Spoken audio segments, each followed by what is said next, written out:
Hi everyone, please subscribe to my channel. Blood Immortal Venerable, see playlist for other chapters and novels. I do not translate the novels. Credits goes to original translator and author of the novel. I only make it as an audiobook so it would be easier to just listen while doing other things. Credits goes to the author of the novel. I convert stories to audiobook for mental health, for multitasking purpose, for accessibility and time saving. Listening to audiobook is also beneficial for people who have disability.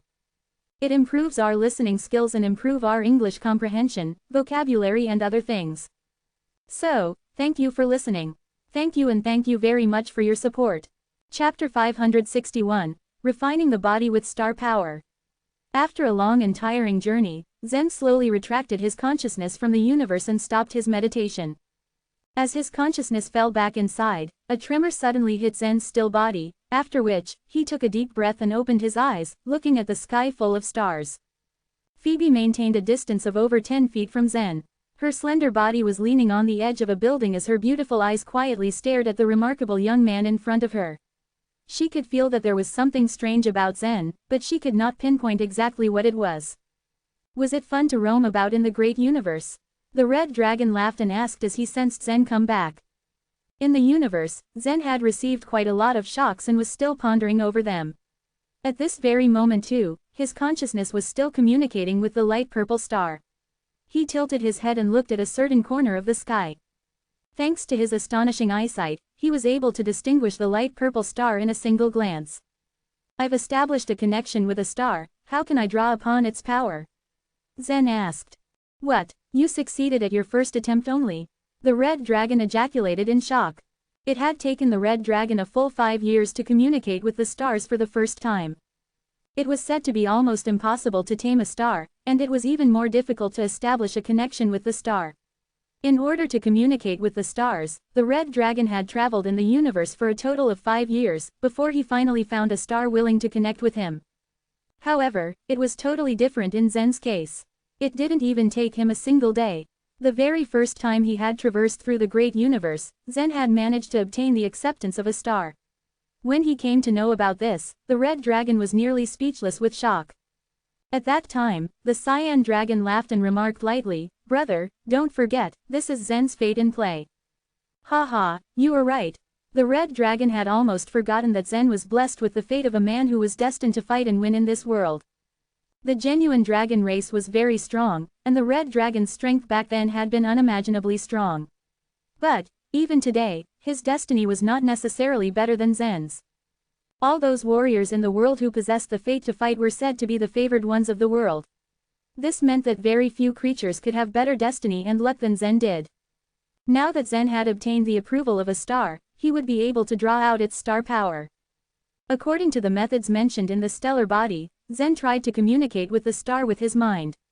The star at the edge of the sky suddenly started twinkling in response, and a faint starlight appeared on the surface of Zen's body. Standing not far away from him, Phoebe's eyes abruptly went wide in shock when she noticed the change in Zen's body. She obviously couldn't understand why a faint light had suddenly appeared on Zen's body. Although Phoebe didn't know the fact that this light came from a star, she had always been very sensitive and perceptive to strong powers as a member of the demon knight race. She could feel an immense power from the light around Zen's body. What kind of cultivation method is this fellow practicing? Phoebe had numerous doubts in her mind, but she was not in a position to ask and clarify them. All warriors had their own secrets, not to mention the fact that Zen was a human, which meant he belonged to a different race, so it was impossible for him to tell her the truth. The first half of the stellar body had a total of 8 moves. After drawing upon the star power, Zen somehow suppressed his urge to practice the following parts immediately. He had walked out of the Tower of Sin to draw upon the power of the stars only, and it was better to rent a practicing room if he wanted to practice the complete cultivation method. Zen did not want his transcendent divine might to be exposed in front of everyone. If not for Phoebe helping him all the way to the Tower of Sin, Zen would probably have found a reason to chase her away. When Zen returned to the Tower of Sin, the first thing he did was to step onto the stage.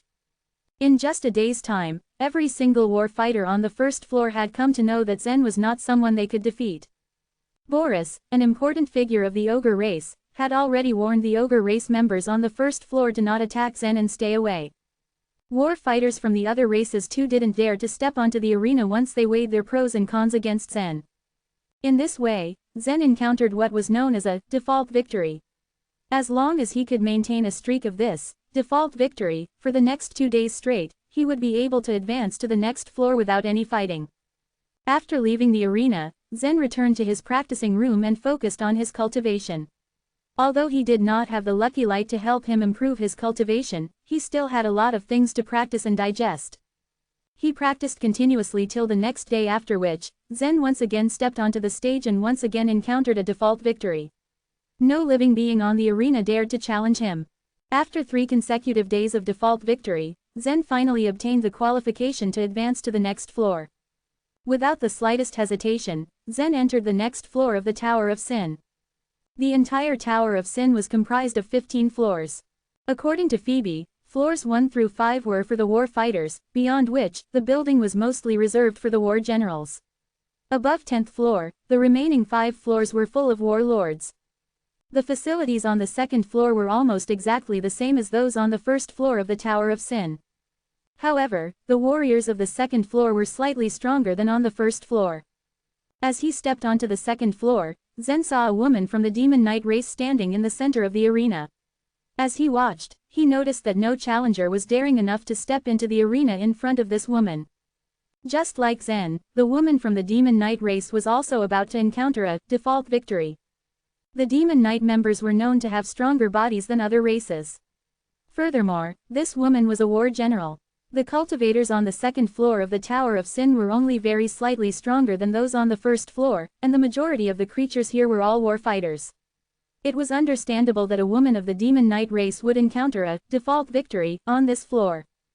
Goodness, it's Teresa. I didn't know she had come to the Tower of Sin. Phoebe, who was behind Zen, suddenly had a look of surprise on her face as she spoke. The girl from the Demon Knight race who was on stage right now was called Teresa, and she was also a genius from the sacred place of the Demon Knight race. Since the strength of the Demon Knight race was much higher than the other races, they would head to the Tower of Sin when they were still a war fighter, and quickly improve their cultivation bases during the fights. However, Teresa had been cultivating in seclusion in the Demon Knight race's sacred place for years until she had reached the cultivation of a 5th-level war general. Only then had she entered the Tower of Sin. She is a divine-level talent of our sacred place. She is very strong even though she's only a 5th-level war general. Even though my cultivation level is higher than hers, I still wouldn't be a match against her. Phoebe told Zen. A divine-level talent from the Demon Knight race. A light flashed in Zen's eyes. Seeing that Zen wanted to fight Teresa, Phoebe advised him against it. I wouldn't recommend you to challenge Teresa. I think you should wait until her default victory is announced and choose a different opponent. Thank you for your advice. A non-committal smile appeared on Zen's face. On the stage, Teresa proudly glanced at her surroundings before coldly asking, "Is there anyone who would dare to challenge me?" If she obtained a default victory today, it would be her 3rd such victory in succession. During the last 3 days, no one from any race had dared to challenge her. In fact, Teresa was very dissatisfied with the rules of the Tower of Sin. Why did she have to attain a default victory for 3 consecutive days before being able to advance to the next floor? This was wasting her time. Her goal was to enter the 10th floor as quickly as possible. Considering her strength, she would be able to obtain the highest amount of lucky light by staying on the 10th floor. Her cultivation speed would also be the fastest. What annoyed Teresa most was that she had previously been in the 2nd floor with 2 days of default victory, but on the 3rd day, a fool had stepped onto the stage and challenged her. In her fury, Teresa had killed the challenger in an instant. But now that the 3rd day was not a default victory, she had to wait another 3 days. It was a good thing that her last instant kill was quite intimidating. Finally, no more fool dared to challenge her. She only needed to wait a little longer before obtaining the qualification to ascend to the 3rd floor. However, right at that moment, a figure walked onto the arena. It was no one other than Zen himself. Teresa did not want anyone to appear on the arena, not because she was afraid of any opponent on this floor. The real reason was that regardless of the strength of her opponent, the rules stated that she had to start her round of 3 consecutive days of default victory once again if anyone challenged her. This meant that she would have to wait for 3 more days before she could enter the 3rd floor of the Tower of Sin. For that reason alone, when she saw Zen walk onto the stage, Teresa was about to go crazy. She sized up Zen from head to toe, her gaze frosty in her fury. I see that there is yet another stupid war fighter who wants to challenge me to a battle. It seems like my tactics last time weren't cruel enough and didn't teach you guys a painful enough lesson. This time, it is going to be even more ruthless. I wonder just how ruthless it will be. Zen smiled. Teresa took out a short dagger from her space ring and coldly replied, ruthless enough to send you into the deepest pits of despair. Chapter 562, The Unforeseen Result. Teresa's goal was to reach the 10th floor of the Tower of Sin in 1.5 months. According to the rules of the Tower of Sin, the quickest time for one to advance to the 10th floor was 1 month. This individual needed to be so strong that no one dared to challenge him from the first day that he entered the tower. In the past, a few creatures had advanced to the 10th floor in 1 month, but they were all warlords. Some talents from different races stayed in seclusion in their respective sacred places to cultivate until they became warlords. Once they reached this cultivation level, they would enter the Tower of Sin to gain experience. War fighters stayed on the first 5 floors, while war generals fought on the 6th to the 10th floors. No other creatures would dare to challenge these warlords except if they met their peers on the way to the top of the tower. With no opponents for a month, they could reach the 10th floor as fast as they could. However, a war general like Teresa had a slim chance of reaching the 10th floor in a month. This was because her peers were likely to fight their ways to higher floors. And it didn't matter whether they could defeat Teresa or not, they would all make her have to waste a few days. Teresa had no problem encountering other war generals because she had to respect the rules. She had even spared 15 days just to deal with these idiots. She always had it easy because the war generals she had encountered so far were weaklings. However, the guy in front of her was different. He was a war fighter of the 8th level. And what was more fascinating for Teresa was that he was a human. Since when did cowardly humans have the courage to challenge the noble demon knight? Teresa's beautiful eyes exuded strong killing intent. The killing intent in her perfect face would cause one's heart to palpitate with fear. The metaphor of these two different feelings would create a huge gap and would cause everyone to feel a special feeling. You're truly worthy of being a near-perfect race. Every woman of the demonic knight is a stunning beauty, Zen said, slowly drawing his sword. Is that a sacred weapon? Teresa cocked her slender eyebrows that were like willow leaves. When did the Purple Heart sacred place become so generous that they gave a sacred weapon to a war fighter? Swoosh. Zen brandished his sword and said with a faint smile, I'm not from the Purple Heart sacred place. Teresa laughed coldly and said, well, it doesn't matter who you are. All I know is that you're no match for me. She lightly tiptoed, and like a mother leopard, she suddenly rushed out. The forceful energy within her body released a faint light, setting off her graceful silhouette on the arena. You're very agile. Zen smiled, his long sword slightly twisted. He was still using the basic swordsmanship. As Zen continued to improve his basic swordsmanship, the sword moves were also slowly evolving. The basic swordsmanship was created with endless efforts by the predecessors, and then further simplified by Zen to the extreme. As a result, it had reached its simplest form, but Zen had no intention to stop improving. Zen had the intention of making the simple basic swordsmanship complex. There were 2 ways to evolve basic swordsmanship. The one that Zen had accomplished was evolving from complexity to simplicity. The other one that Zen had intended to do was to evolve it from its simplest form to its most complex. A true Grand Master was able to create his unique martial arts. The unique martial arts, no matter what level they were not something that just popped out from the stone. Instead, they were something created by living beings. Even transcendent divine might was the same. Zen knew very well that if he followed this path, he would eventually be able to create his unique technique. Clatter. Zen's reaction was fast. Facing the close-ranged assassination of Teresa, he used the circle parry to completely ward off her attack. Despite the power that Teresa was showing, Zen did not retreat. Instead, he stuck his sword on Teresa's dagger, and launched an attack. Teresa was somewhat confused. She was quite fast, and this human war fighter was nothing compared to her. Even if a human war general used his sacred weapon to resist her attack, his entire body would still be blown away by the impact. However, Zen was like a mountain standing steadily in front of her, using only that simple and crude swordsmanship to block her attack. Zen, on the other hand, had a faint smile on his face. Teresa's strength was a bit stronger than that of Brent of the ethereal spirit sect. Her physical and explosive strength, as well as the innate advantage endowed by her race, was much greater than Brent's. However, Teresa seemed to have less comprehension of laws because she was a body refiner. Tornado thrust. She had originally planned to blow Zen away and then cut off his flesh piece by piece. The more miserable he was, the more she would be able to intimidate those idiots in the Tower of Sin. This way, no one would dare to challenge her again and she would be able to reach the top of the tower in no time. Compared with Zen's simple swordsmanship, Teresa's dagger suddenly became like a violent storm, thrusting countless times in an instant. Circle parry. Zen smiled faintly as his long sword moved slightly horizontally and completely sealed himself. Clatter. A series of clear and melodious sounds rang out, as the dagger and sword clashed countless times in a blink of an eye. A thin 3-foot-long sword like an airtight shield appeared in front of Zen. Clatter. Teresa's explosive strength was limited. Her forceful energy and physical strength couldn't last as long as the life vitality. After a short burst, Zen's long sword once again clashed against her dagger. As Zen gently pressed his sword, the two got much closer. They could even almost touch each other's nose. Teresa's chest heaved up and down. Her tornado thrust would normally be able to instantly deal a fatal blow to her opponent. Once she used this move, the opponent would instantly die. When Teresa used her tornado thrust on a war general at the 8th level, the general was torn to pieces by her dagger and there wasn't a single piece of skin left on his body. But to her surprise, unlike the war general, this human war fighter in front of her had used a long sword to block all her attacks. How is this possible? Teresa's eyes revealed a terrified expression. She was so shocked that she was even a little flustered. The people of the Demon Knight were very slender. And with Teresa wearing her boots, she was even taller than Zen. Using the tornado thrust, Teresa had used a lot of her strength.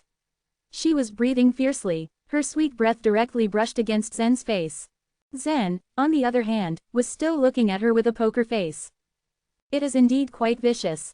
Zen laughed faintly. How dare you laugh at me? Teresa clenched her teeth. The dagger in her hand suddenly exerted force. The dagger's short blade was pulled apart along the edge of Zen's long sword. As the two weapons pulled apart, a violent spark was generated. Whoosh! A sharp and ear-piercing sound rang out, and then like a snake, she wrapped herself around Zen's side.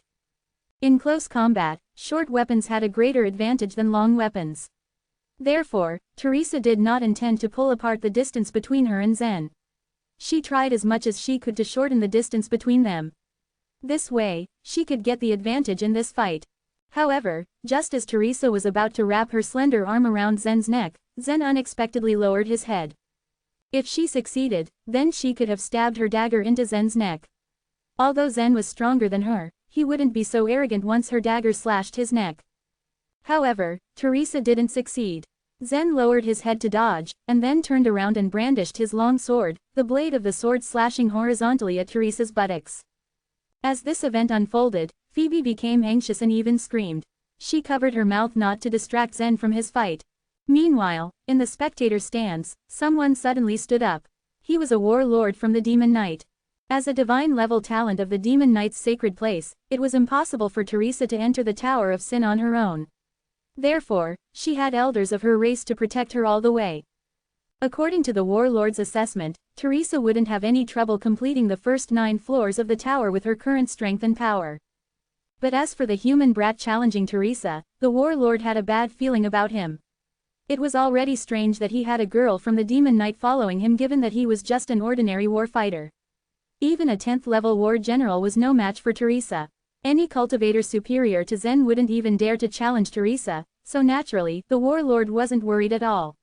Humans were naturally weak. To his surprise, however, Zen managed to resist Teresa's attacks. As Zen's sword slashed at Teresa's buttocks, his mind went blank. With the sharpness of the sacred weapon in Zen's hand, he could have cut Teresa in half. He couldn't afford to let Teresa die because there was no way he could explain it to the clan elders. The expressions on the other creatures' faces in the spectator stands were also vivid. The majority of them could not believe what had just happened. How could it be that there was a talent of this level among the weak humans of the Sea God continent? They wondered whether they were mistaken, but Zen was no doubt a human war fighter. Clap! Zen turned his sword slightly, using the blade to hit Teresa's buttocks, instead of cutting them. He let go of Teresa this time. Chapter 563, The Heavenly Kill. Zen was very clear about his goal. His first purpose of coming to the Tower of Sin was to cultivate himself. His second objective was to obtain inheritance of the Tower of Sin. The Ogre and the Demon Knight were both top races of the Sea God continent, while humans seemed to be incomparably weak here. As soon as Zen arrived on the Sea God continent, he had invited the enmity of the Ogres. But he wasn't stupid to feud with the Demon Knight. Although Zen had used the blade of his sword to hit Teresa on the butt, the force of the blow was still quite heavy. Teresa staggered and pounced forward, looking quite embarrassed. The members of the Demon Knight were always elegant and proud. They would never allow themselves to be humiliated in front of everyone like this. The moment Teresa reached the ground, she pushed against it, nimble as a reptile, and turned over, wanting to fight back. Swoosh! But Zen was fast. The sword had already reached Teresa's snow-white neck, the tip of the sword pulsing with energy. If Zen were to raise his hand and move the sharp sacred weapon a bit, it could probably cut Teresa's head off. Teresa was angry and embarrassed, but she wasn't stupid. She had read the rules of the Tower of Sin countless times before she came here and understood them quite well. She was powerful, noble, and respected in the sacred place. No one would dare take her life there. But on the arena, no one could protect her, even if the Demon Knight won many seats in the Tower of Sin. The rules were set by a lot of races, and it was impossible for anyone to change them just for a divine-level talent like her. If Zen managed to kill her, the Demon Knight would avenge her. But they couldn't bring her back to life anyway. Admit defeat and I won't kill you, Zen said calmly. It wasn't that he didn't know how to show mercy to a woman. But right now, the slightest carelessness on his part could lead to his death. Still, he was kind enough to be willing to let her off. I admit you've defeated me, Teresa said, grasping the situation despite her obvious resentment. In a flash, the lucky light of Teresa's token shot into Zen's token. The lucky light was a reward to the victor, and the amount of lucky light that the victor could get depended on the opponent's lucky light. Teresa was a war general of the Demon Knight, one who was skillful in battle. The only people who had dared challenge her were war generals, some even those of a higher level. So the amount of lucky light that Zen got from Teresa was 10 times more than before. Thus it was good to have high cultivation bases. When Zen had entered the first floor of the Tower of Sin, those who had dared challenge him were all war fighters who had small amounts of lucky light and only earned few points. Teresa glared viciously at Zen and walked out of the arena. Phoebe heaved a sigh of relief. But what Zen had done on the arena had surprised her a lot. Phoebe had seen Zen escape in a flash before, from the 3 ogre warlords. It was still considered unimaginable for him to do that while he was still a war fighter.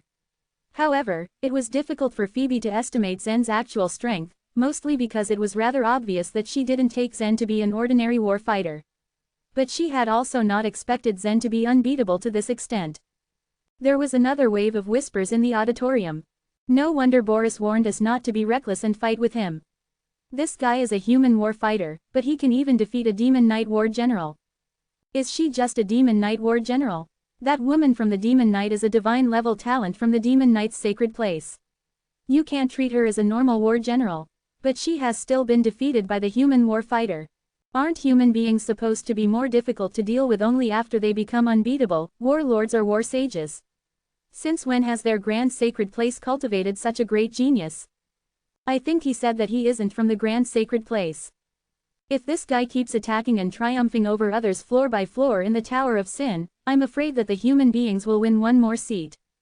All sorts of discussions surrounded Zen as the creatures of all races stared at him and whispered among themselves. Is there anyone else who wants to challenge me? Zen asked nonchalantly. There was an eerie silence that nobody wanted to break. Isn't Tito of the Orcs very famous on the 2nd floor? Where's he? How is it that I don't see him? Are you kidding me? Tito is just a 10th level war fighter. Although he has successfully knocked down 3 war generals, he isn't a match even for Teresa, much less for this guy. No one dares go up into the arena if he knows his own limitations. Even though that guy is willing to let off the Demon Knight, he might not spare the lives of other races. Teresa had shown her powerful strength and instilled an awe and fear in everyone around her. Now that Zen had defeated her, this kind of deterrence had actually been strengthened. Perhaps no other living being dared challenge Zen at this moment, given that he had won against Teresa. Moreover, word of Zen's achievements on the 1st floor had reached the 2nd floor, and absolutely no one dared battle him right now. If no one challenged Zen, it meant that he didn't have to battle with anyone from now on and could get the default victory. He would be able to get free promotion if he didn't need to combat for 3 consecutive days. Zen was quite satisfied with this result. As for Teresa of the Demon Knight, she was obviously not content with it at all. Teresa was angry and indignant as she walked out of the arena. The Demon Knight warlord hastily followed her. Teresa had never encountered such a humiliating defeat before. She was the one of the best, even if she lived amidst numerous geniuses in the sacred place of the Demon Knight. Moreover, the opponent that she had lost to was not only a human, but a human war fighter. If her warrior spirit hadn't been strong enough, she would have suffered a devastating blow. I must kill him, Teresa yelled angrily. This brat is outstandingly powerful. You can't match him at the moment, the Demon Knight warlord said calmly. I don't care. If I can't kill him in the normal way, I'll use the heavenly kill to deal with him, Teresa said, cold determination in her voice. The Demon Knight warlord was astonished at Teresa's words. He immediately rushed to pacify her. Teresa, do not do such a silly thing. The heavenly kill is a very special and magical cultivation method. It is prohibited and must not be employed unless it is absolutely necessary. Have you forgotten our elders' advice? Absolutely necessary. It is necessary right now, isn't it? Teresa said stubbornly. You don't need to be in such a hurry. This guy has come to the Tower of Sin just to train. You will meet him sooner or later. You can challenge him when you become strong and powerful enough. It looks like there's a woman of the Demon Knight who's by his side. I don't know which faction she belongs to, but I'll look for her and ask her about the situation first, the Demon Knight warlord tried comforting her. When I become strong enough. Teresa was surprised, but after pondering over it for a short while, she looked even more depressed. Won't that guy also become stronger and more powerful by then? He is just a war fighter now, but he was able to defeat me. If he becomes a war general, can I match up to him and beat him? Teresa thought.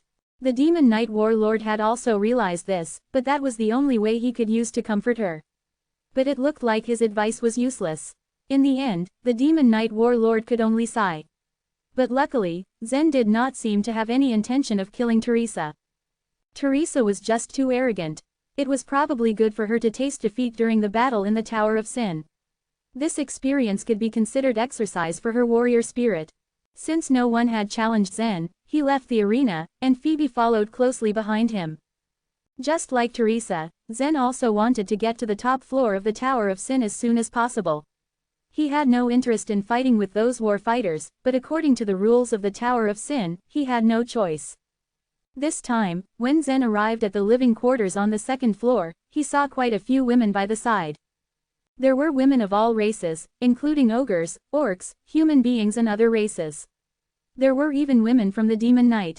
These women were all dressed sexily, their curvaceous figures tempting the senses in the most primitive of ways. These women, Zen looked at them, confused. Prostitutes, Phoebe replied bluntly. Warriors are stressed in the Tower of Sin, and all of them try to relieve the pressure by having fun with these prostitutes. From the first floor to the 10th floor, prostitutes are very common on each floor. Zen curled his lips. In addition to those human and Demon Knight prostitutes, there were even prostitutes from the orc and the ogre. Naturally, Zen couldn't accept their ugly appearances. He couldn't bear to stay here any longer. Just as he was about to leave, a human woman walked out from the other side and blocked his path. She smiled up at him. Hey, someone wants to have a good talk with you. The woman was a perfect beauty. Zen faintly smiled at her and asked, how many life vitality crystals can you get for one night? The woman became furious at Zen's words, her face showing the extent of her anger. Chapter 564, The Seat. A bell rang in Zen's mind when he saw the woman's face. He recalled seeing her when he first stepped into the Tower of Sin.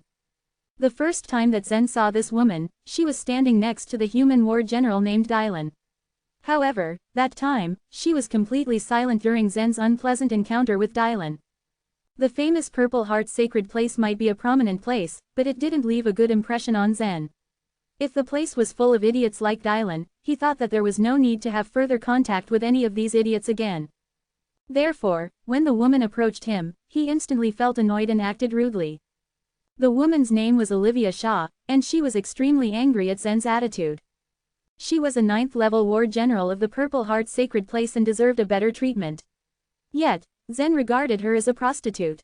A woman of her status must be treated with utmost respect, and she couldn't tolerate the disrespect of Zen towards her. However, she also couldn't afford to lose her composure. She tried to suppress the fury in her heart. She took a deep breath and heaved heavily. Soon enough, the anger in her eyes disappeared. Then she suddenly started laughing. Ha ha. I'll tell you now, I don't think someone like you can afford me. I am quite expensive. Better yet, I am priceless. Olivia was more tolerant toward Zen's unfriendly manners. Unlike Dylan, who was extremely insolent in front of Zen, she was treating Zen much better than Dylan had been with him. Zen was caught off guard by the kindness that Olivia was showing him. He thought that there was no need for him to continue with such vulgar joke, and he wasn't the type who would be enchanted by a beautiful woman. He then said, "Cut the garbage. Who wants to see me?" Sensing that Zen softened his tone, Olivia let out a sigh of relief. Dylan's rudeness had offended Zen earlier, which made it difficult for Olivia to carry out her plans. In the end, she had to show up and solve the trouble herself. Fortunately, Zen softened his tone. It seemed that he hadn't taken it much to heart. In the central region and the 4 divine kingdoms, humans had established the dominance over the others for their great number and powerful strength. However, the place was filled with internal strife, conflicts, and hatred among different parties. In the Sea God continent, on the other hand, humans were considered too weak. Only when they united could they confront more powerful forces. The powerful human talents represented the future of humans, therefore, they were highly valued. Currently, in the eyes of the ogres and other creatures, Zen was a pain in their rears, and they were all dying to get rid of him. For the human race, on the other hand, Zen was undoubtedly a talent that they desperately needed now. Zen was a rare talent that they wouldn't want to miss, and they would give him the best training needed to make him stronger. His performance on the first floor of the Tower of Sin had surprised all.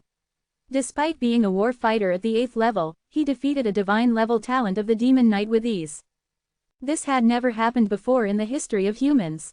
It was unprecedented performance. Zen was now considered as the most powerful human who ever stepped into the Tower of Sin. Humans had never played a crucial role in the Sea God continent before, and they weren't even worth to be mentioned. Even a cultivator from another race at a lower level of cultivation could challenge a human martial artist at a higher cultivation level. Humans were an inferior race that simply didn't deserve to compete with other races. Every time the humans sent their best talents to the Tower of Sin, they would be brutally massacred by other races. This had been the case, and only a few humans had ever made it to another floor because most of them would die in the first floor of the Tower of Sin. These belief and news had a huge blow on the humans' confidence. The loss of confidence damaged the spirit of the human race. It was terrifying to see what fear could do to a race. But now, Zen's appearance was the silver lining to the human warlords in the Tower of Sin. The news had quickly spread to the elders in the Purple Heart sacred place. Although those elders were war sages and they were unable to enter the cursed land, they still could offer their strategies to their people in the Tower of Sin. Zen had no idea that the elders of the Purple Heart sacred place were watching his fight through a picture slab. The elders were happy to see a human finally standing up to the other creatures in the Tower of Sin. To Olivia's knowledge, the elders of the Purple Heart sacred place had already given the order to support Zen and offer him the chance to receive better training for cultivation. Once Zen became a war general, he might become the motivation for the younger generation of humans. His presence might give them the confidence to strive forward. And once Zen became a warlord, it might even help the humans to obtain a new seat in the Tower of Sin. This was the only reason why Olivia Shaw was able to tolerate Zen's rudeness towards her. "It's our human warlord, Elder Jing, who wants to see you," Olivia answered honestly. Zen nodded and said, "Go on, lead the way. Let's get this over with." They followed Olivia and went forward. It was a long walk. There were a lot of turns through the living area before they arrived at a tavern. The living area was well equipped with almost everything one could wish for. Many races had businesses there that offered various services. There were taverns, gambling stalls, and brothels on practically every floor. Whatever you wanted, you could get in the living area. When they arrived at the tavern, someone was already waiting for them. The person appeared ordinary in his gray clothes. He appeared to be trying not to stand out by repressing his energy. "Mr. Luo, I've heard so much about you." The person greeted Zen in a surprisingly polite manner with cupped hands. When the other martial artists in the tavern saw this, they felt very strange. The terms warlord and warfighter sounded alike, but they were different in status and realm. Zen was only a warfighter, but why was he receiving a respectful greeting from a warlord? Zen returned the gesture by bowing and asked, you must be Elder Jing, right? Please sit down first, and we'll talk. Elder Jing waved his hand and motioned for them to take a seat. Zen abided. After they all settled down, Elder Jing asked, Mr. Luo, it's safe to assume that you didn't come from the Purple Heart Sacred Place, right? Elder Jing asked directly. They had already investigated Zen's identity and some things about him before meeting him. There were many talented martial artists in the Purple Heart Sacred Place, but with Zen's remarkable talent, he couldn't have remained in obscurity if he was from the sacred place. Yes, that's right, I'm not from the Purple Heart Sacred Place, Zen replied honestly. I see. Do you mind telling me where you came from? Elder Jing asked. In the Sea God continent, other than the Purple Heart Sacred Place, there were also some sects scattered around. However, most of those sects were attached to the sacred places, otherwise, they wouldn't survive the attacks from other races. I don't wish to answer that. Zen smiled. He did not intend to hide anything from Elder Jing. Zen just felt that it wasn't the right time to tell the elder that detail about him. Elder Jing respected Zen's decision and didn't push him. He smiled and nodded. Since Mr. Luo doesn't want to talk about this, then let's drop it. However, I still want to ask if Mr. Luo is interested in joining our Purple Heart Sacred Place. The Purple Heart Sacred Place was a 6th grade power established by the human race. When a sect reached the 6th grade, it would gain the Sacred Place status. Zen was a Cloud Hall disciple and didn't have any plans to join any of sacred places of other sects. Zen was also aware of the benefits of joining the Purple Heart Sacred Place, but it was not necessary for him to join the Sacred Place just now. It wasn't that Zen didn't want to give up the Cloud Hall. It wasn't the identity of the sect that bound the disciple to a certain sect after all. Zen thought he didn't need the cultivation methods and other resources that the Purple Heart Sacred Place could offer. He didn't lack cultivation techniques or resources. He was just not interested in the responsibilities that a member of a sacred place would have to shoulder. Also, Zen was firm with his purpose for coming here, that was to enter the bottom floor of the Tower of Sin. If he were to join the Purple Heart Sacred Place, it would probably take him even more time to accomplish his goal. Zen had plenty of time, but Yan couldn't wait. He couldn't afford to make Yan wait. He had to save her. I'm sorry, I'm already a member of another sect, Zen replied. Elder Jing wanted to ask which sect Zen was from, but he assumed that he wouldn't get an answer from Zen, so he gave up the idea. He came here today with the purpose to persuade Zen to join in the Purple Heart Sacred Place, and he was slightly disappointed when Zen had rejected his invitation. As far as I know, there are very few human sects in the Sea God continent. And from those, only a few Grade 2 sects are scattered around. Nearly 90% of the humans are gathered in our Purple Heart Sacred Place. So, if Mr. Luo joins in the Purple Heart Sacred Place, we would make all efforts to cultivate you. Elder Jing paused for a moment before continuing, Mr. Luo, you should also be aware of our human race's position in the Sea God continent. One should not only live for himself but also do something for the whole race. I am very clear about what you have said. But please understand, if there is something I can do for the sacred place, I am willing to do it with all my heart. However, please forgive me, but I just can't join in the Purple Heart Sacred Place yet. Elder Jing smiled in resignation. Then he shook his head and said, since Mr. Luo has no intention to join us, that doesn't matter. And I'm pleased to hear that you are willing to do something for us. Although our human race only has 4 seats in the Tower of Sin, we are still considered one of the 14 great races.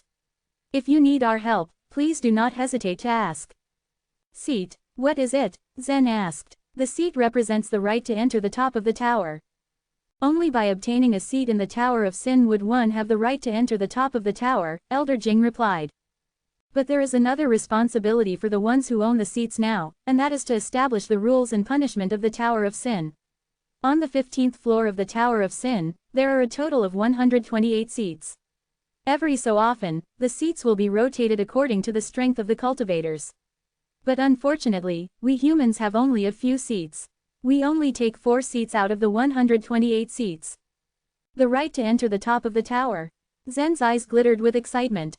This was exactly the goal that had driven him to travel thousands of miles and come to this Sea God continent. Chapter 565, The Secret of the Tower of Sin. The Tower of Sin was a giant building, but it was inverted. Its peak was deeply embedded into the ground. If Zen wanted to reach the bottom of the tower, it basically meant that he had to enter the top floor. What's at the top of the tower? Zen suddenly asked. Immortal Mist had told him that there was an incomparably important and powerful inheritance at the bottom of the Tower of Sin, and for that very inheritance, Immortal Mist had even given up his right of reincarnation. There must be something very important there. But Zen knew nothing about what it was.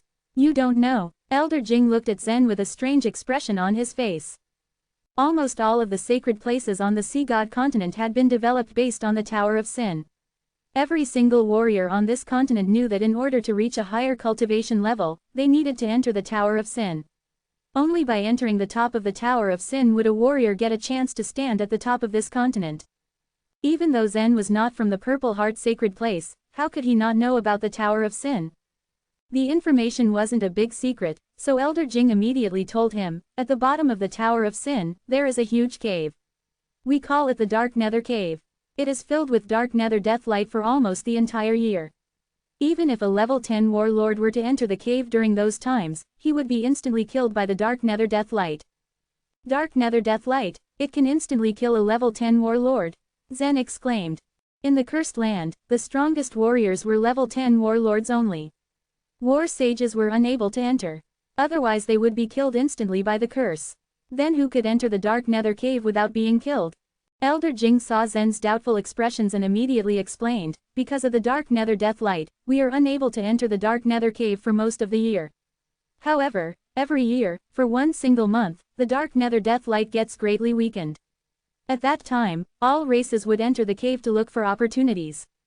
The Tower of Sin was a very important building to every sacred place for two major reasons. First, it was a breeding place for warriors. As long as a warrior had both a significantly high amount of talent, and a high cultivation level, he could use the lucky light obtained in the Tower of Sin to greatly improve himself. And the second reason was the Dark Nether Cave. To date, the opportunities each sacred place had obtained from the Dark Nether Cave were unimaginable.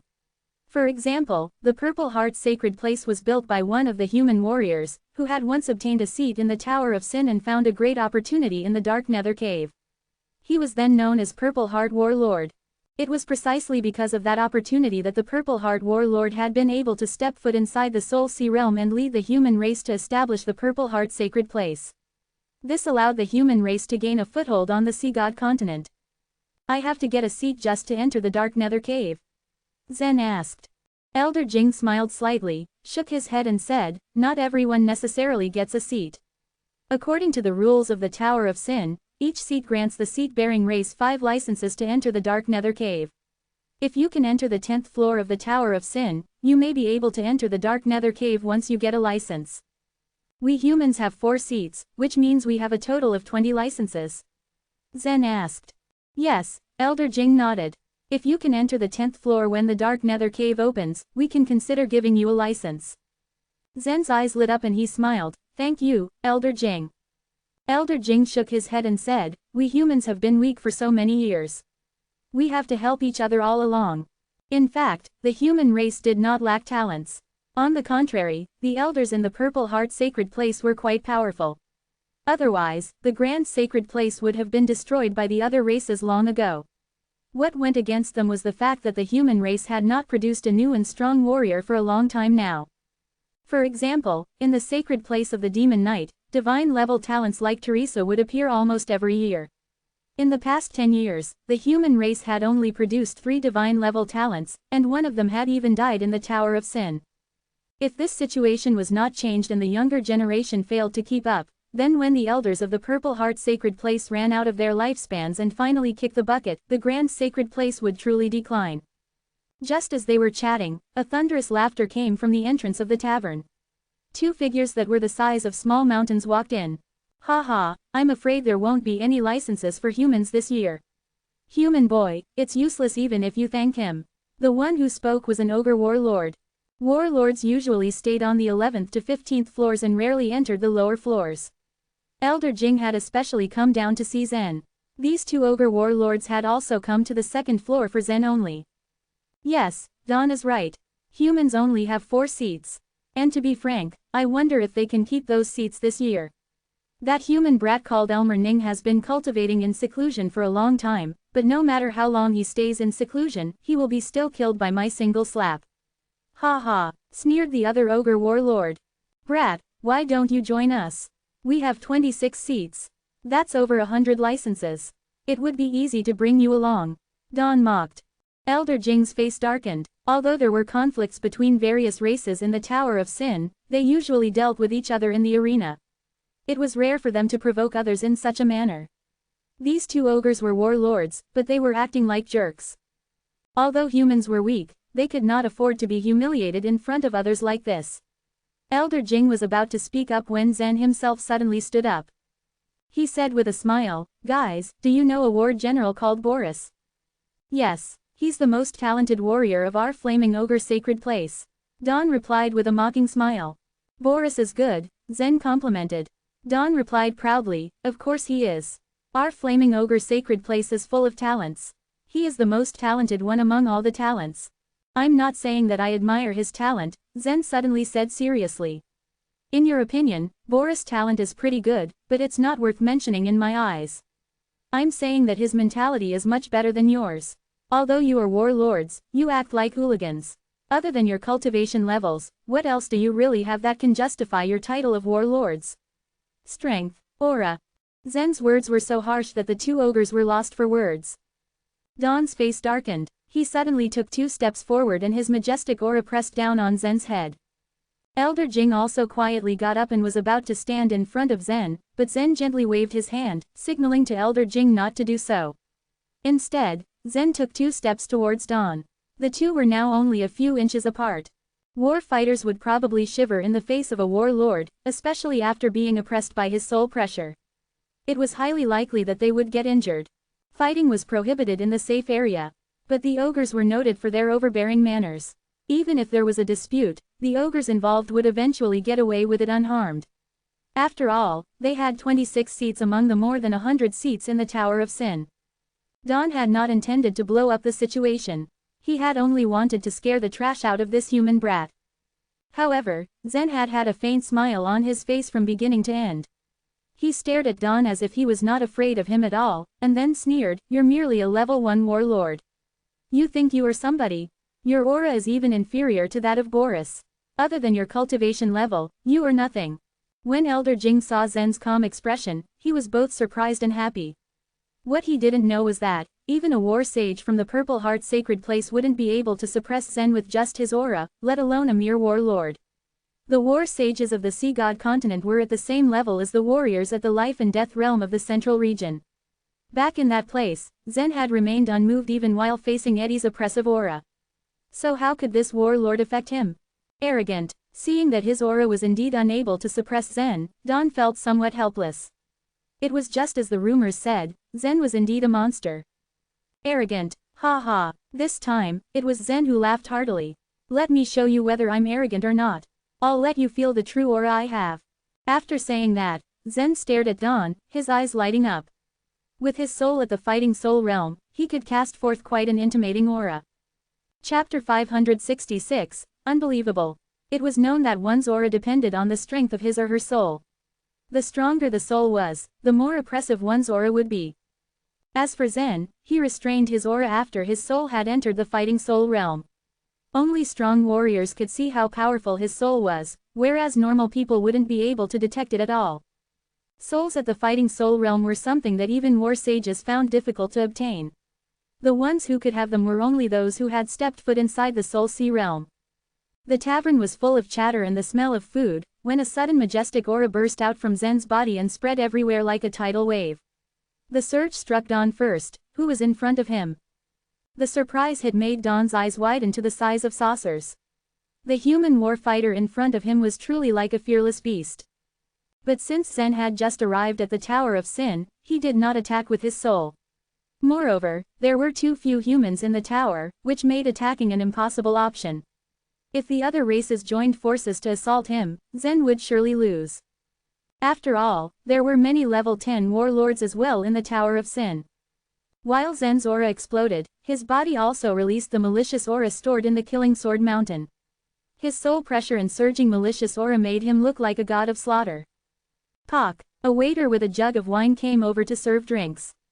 When he sensed the aura Zen radiated, his knees buckled, then the jug in his hand fell to the floor and shattered into pieces. All the color was drained from his face as he clutched the table beside him to support himself. What the waiter was hit with was only the tip of the iceberg. Zen's aura continued to burst forth to intimidate the two ogre warlords, Don and his companion. At that moment, Don felt like his chest was being squeezed, making him unable to breathe. How did this young human have such a terrifying aura? On the other hand, Zen gradually increased his malicious aura.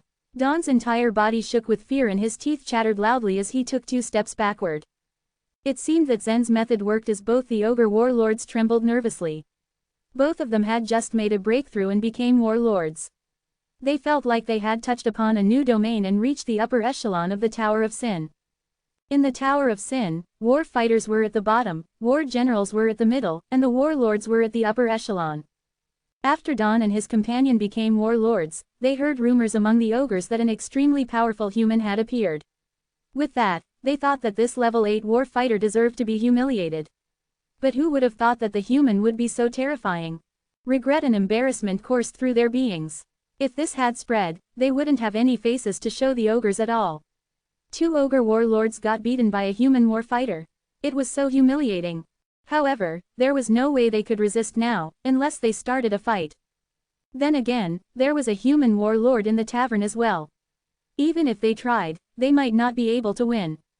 As time passed, the 2 ogres could no longer withstand the pressure of Zen's aura. They could only retreat continuously until their backs touched the tavern's entrance door. The 2 ogres looked positively miserable as they balled their hands into fists. They stared angrily at Zen, but no words came out of their lips. Zen stored the malicious aura back into the Killing Sword Mountain and quickly withdrew his soul pressure. His body immediately returned into its previous state as a faint smile graced his lips.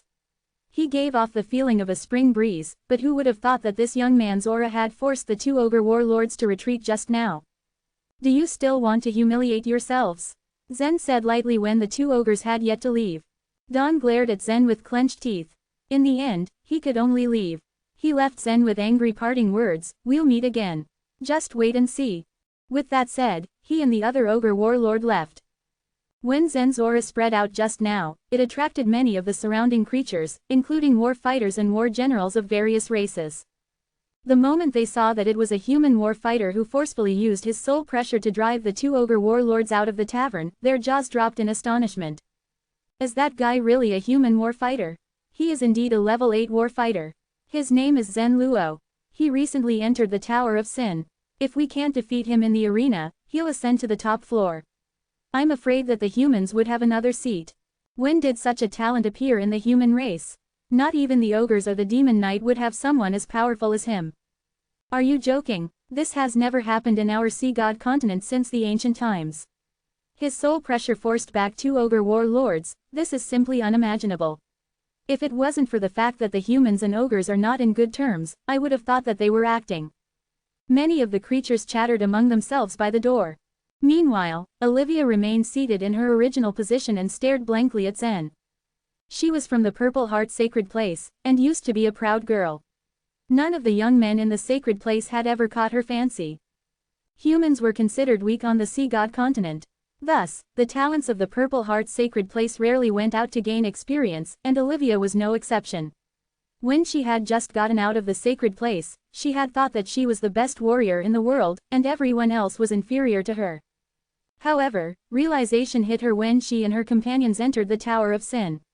Humans were weak compared to the other races. The demon knight, the ogres, the giants were all far more powerful than the humans. Therefore, she naturally felt afraid as she fought in the Tower of Sin. Sometimes, she also wondered if the human race was truly mediocre compared to the other races.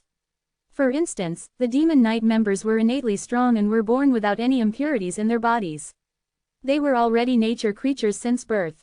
This mentality was her way of thought until she saw Zen. The moment she heard about him, she, Dylan, and the others attempted to contact Zen. This human war fighter who came out of nowhere and had just entered the Tower of Sin recently won a default victory. When Olivia heard this news, she felt that Zen was truly a strong warrior. The talented war fighters of the Grand Sacred Place never dared to go to the Tower of Sin. It was general knowledge that talents needed sufficient training before they could grow, but the Purple Heart Sacred Place didn't dare send its talents to the Tower of Sin. It was because war fighters died too quickly there, and the Grand Sacred Place clearly didn't want that to happen. Thus, it was an extremely impressive feat for the humans when Zen, a human warfighter, won a default victory. However, Dylan had offended Zen right from the start. And Zen was indeed cocky, as he didn't seem to take the Purple Heart sacred place seriously either. However, Olivia, Dylan and the rest of their companions received news from the sacred place which asked them to keep a good relationship with Zen. If Zen could really grow, then he might be able to win another seat for the human race. All the races on the Sea God continent considered the seats in the Tower of Sin of great importance. When Olivia came into contact with Zen again, he had actually defeated Teresa, the divine-level talent of the Demon Knight. That was truly shocking. This surprising news made Olivia's heart tremble to the core. Finally, she felt that there was now a man who could enter her heart. So even though she was rightfully furious when Zen had considered her as a prostitute and asked her how much she could get for one night, she endured it in the end. To a strong warrior, arrogance was not a foolish act, it was only his inherent pride. At that point, Zen had already had a big place in Olivia's heart.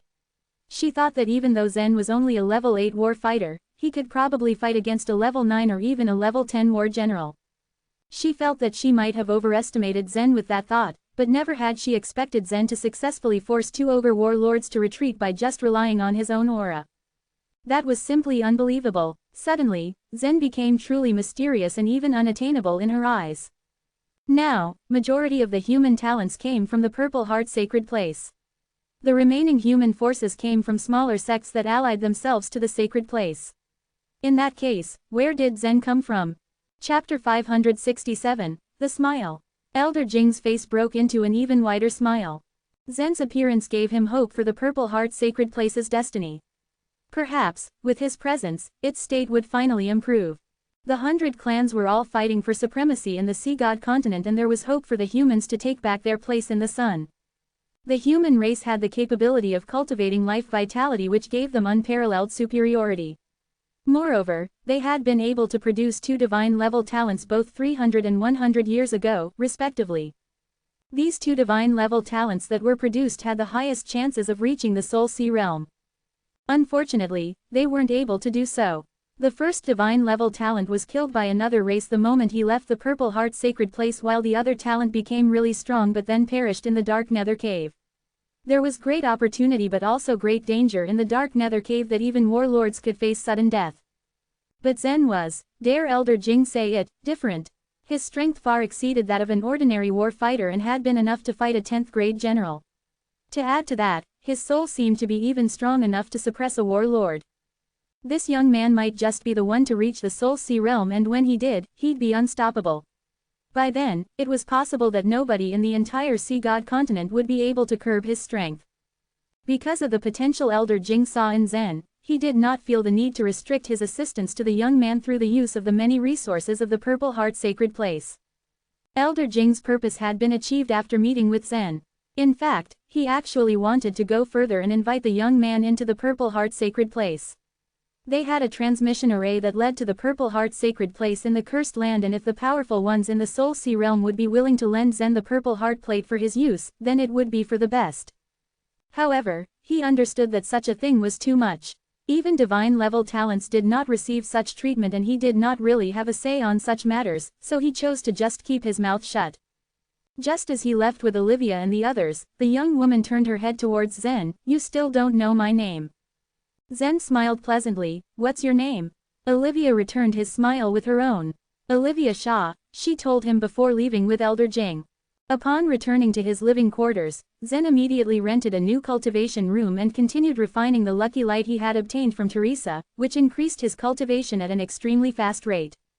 For Zen, the only way he would be able to fight Eddie and defeat him was through becoming a warlord. Thus, his ultimate goal was to become a warlord in the Tower of Sin.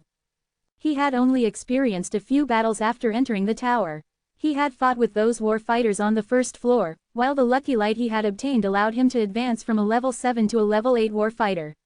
It should be noted, however, that at the time, he was already on the verge of a breakthrough and the light he had obtained only served as a catalyst for his advancement. He had managed to obtain a lot of lucky light from Teresa on the second floor, but despite absorbing all the light rays, he had not managed to break through. He concluded that it was because the light rays he had absorbed were not enough and he would need to get more in order to advance. The lucky light from Teresa had come from other war generals, who, in turn, had snatched it away from the first and second floor war fighters, so it was understandable that it wasn't really that much. This made Zen think, it seems I have to climb to the higher floors as soon as possible. There is too little lucky light on the lower floors. He had to catch up with the war generals in the Tower of Sin if he wanted to get stronger. The war generals located above the 5th floor possessed a much larger amount of lucky light in their hands. It was a pity he had to follow the rules and climb up the tower one floor at a time. So, even if he were to have a default victory on every floor, it would still take him quite a while. Zen shook these thoughts from his head and decided to rest for the night. The next day, he walked out of the cultivating room and headed for the battle arena. War fighters had been fighting in the arena day and night, but as soon as Zen walked in, it was suddenly plunged into a deathly silence. News about him using his aura to force the 2 ogre warlords away had already spread throughout the entire 2nd floor. Most of them thought of him as that terrifying fiend who, despite coming from the human race, had combat skills that far surpassed others at his level. They knew he was strong, but they couldn't tell where the limits of his strength lay. Because of yesterday's events of him defeating Teresa, a war general and divine-level talent of the Demon Knight race, nobody had the courage to challenge him to a fight. When he arrived, 2 creatures from the other races were still fighting. After their match, the winner of the fight noticed Zen standing outside the arena. His glorious expression immediately blanched and he quickly jumped off the battle platform. According to the Tower of Sin's rules, the fighters could fight and kill freely once on stage, and if Zen had come up while the winner was still there, then he could instantly die from Zen's formidable strength. The sight of the fleeing creature didn't elicit any laughs from the other combatants. Everyone's life was precious. If any of them were to go up against Zen and died, then they would be relegated to the role of a mere stepping stone used by him to climb up. It wasn't a fate any truly desired. However, it was ironic because the one that had run away was actually the strongest on the entire 2nd floor, having previously won 16 consecutive victories. Despite his wins, he had been extremely depressed for the past few days. First, it was Teresa, whose battle proposal he did not dare accept. He opted for closed-door cultivation instead. Now, here was Zen who had defeated Teresa and was no doubt coming for him next. Zen, on the other hand, pretended not to notice. This was always how it had been for those in power, and he couldn't care less about what these fighters thought. All Zen cared about was gaining strength, and whoever blocked his path of advancement would die. Zen entered the arena. "Who dares challenge me?" he asked in a booming voice. Everyone hoped for a default victory for Zen. As long as there was a default victory today and tomorrow, they would happily send him off and get rid of this great threat to their lives. No one present would be stupid enough to challenge him unless they were seeking death. Everyone was silent, all waiting with bated breath for the default victory to be announced. Zen being stuck there with them was a type of torture, and they would rather he get out and ascend to another floor as soon as possible. However, just as they thought Zen'd get a default victory, a voice rang out from the crowd, "I will challenge you." The moment they heard this brave soul speak, everyone's expression froze while Zen's eyebrows furrowed. "Who dares challenge Zen? Dang it," someone cursed. "Look, we couldn't care less whether you live or die, but once you challenge him, Zen has 3 more days before he can go up the 3rd floor. Are you trying to screw us over?" Another one burst angrily. "Right, just let him advance automatically. If you want to challenge him, you go to the 3rd floor. It seems like Zen will be staying on this floor for a few more days." As the creatures buzzed and cursed, the brave soul who had spoken up revealed herself. It was Teresa from the Demon Knight race. Her gaze was cold as she shot a fierce glare at the fighters who had cursed at her. "You got a problem with me?" she demanded angrily. Her sudden appearance immediately made the other combatants shut their mouths. They had forgotten that there was another fiend among them. Zen scared them, but Teresa was no better. In any case, both of them were regarded as invincible among the war fighters, and one of them was in an extremely bad mood after suffering a loss. If she decided to vent her anger on them, they'd be facing a huge problem. Such was always the case. The weak were always subject to the whims of the strong. A war fighter on the 1st to 5th floors had a tragic fate. Either they climbed up or stayed on their floors to become a stepping stone for others' advancement. The recent change of the tower rules actually worked in their favor. In the past, there was no such thing as a default victory, so the war generals would often farm points on the lower floors because it was the only way they could get promoted. The weaklings on the lower floors ended up as the war generals' tools in gaining points for advancement while the warlords preyed on the war generals. Back then, the Tower of Sin was even more chaotic than it was now. There hadn't even been a designated safe zone. Talents could be killed at any time and the cruelest of them all had a full range in taking down whoever, whenever. Teresa's appearance left a sour taste in Zen's mouth. Could it be that since I ended her default victory yesterday, she deliberately came out to cause trouble today? Does she think I won't kill her? His eyes sharpened with rage at the thought. This intense look had Teresa's palms sweating, but she reeled it in. I want to challenge you, she told him. But not on the second floor. I'll let you ascend, and if I catch up to you, then I'll fight with you once again. Everyone present let out a collective sigh of relief. It seemed Teresa wasn't entirely stupid. Since Zen had let her go yesterday, challenging him the next day would be for naught. One would have thought she was courting death if she proceeded with fighting him again. Chapter 568, Night Group. A hint of a smile worked its way onto Zen's face upon hearing the words spoken by Teresa. The woman appeared to be indignant as she stubbornly refused to accept her previous defeat. Zen would gladly give her a chance to challenge him if he encountered her on the third or fourth floor of the tower. As Zen stood on the stage and waited for a long time, it was to his relief that no one had come up to challenge him. In this particular circumstance, it meant that Zen could spend the whole day leisurely and get the default victory today due to the fact that he did not have to battle or challenge anyone. One full day later, Zen found himself stepping once more onto the arena. It did not take too long this time before he successfully got the qualification to advance to the third floor, seeing as he had not fought with any brave challengers on the arena for the third time in a row. Anticipating the next floor, Zen was prepared to participate in the battles happening on the third floor. A discernible fact about the Tower of Sin was that there were many war fighters dispersed on the first floor up to the fifth floor. However, it was apparent that the number of war generals evidently increased if one happened to ascend floor by floor. Moreover, the fifth floor and the subsequent higher floors were only swarmed with war generals, not a single war fighter in sight. Due to the news spreading about Zen's arrival, there was palpable tension hanging in the air, as well as a slight commotion from the warriors situated on the first floor up to the fifth floor. The warriors who were currently challenging on the third floor were not fools, and they all instantly moved out of the way when they laid their eyes upon Zen, as every single one of them knew of his reputation. Only a very few of the braver creatures on the floor attempted to challenge Zen. As Zen continuously climbed up to the higher floors, he drew more and more attention to himself. The living creatures, most especially the human warriors, were clearly intrigued by his presence. Many human war generals on the higher floors personally came down from their floors to witness Zen's battles, albeit only a few war fighters dared to challenge him. Furthermore, the few battles he had gone through were exceedingly short, as those who ventured to stand on the arena were instantly defeated by Zen. It was a shame, as no one thus could really see an exciting fighting scene, or truly witness how powerful the young man really was. Located on the west side of the 10th floor of the Tower of Sin was a huge room. From what the living creatures had heard, this particular area had always been occupied by the ogre, and the members of other races were not allowed to approach the place. In the Tower of Sin, all of its areas were considered as public spaces that anyone qualified could occupy. However, the truth was that the area controlled by the ogre was the largest, and ultimately off-limits. At one point, the ogre originally desired to monopolize the entirety of the Tower of Sin.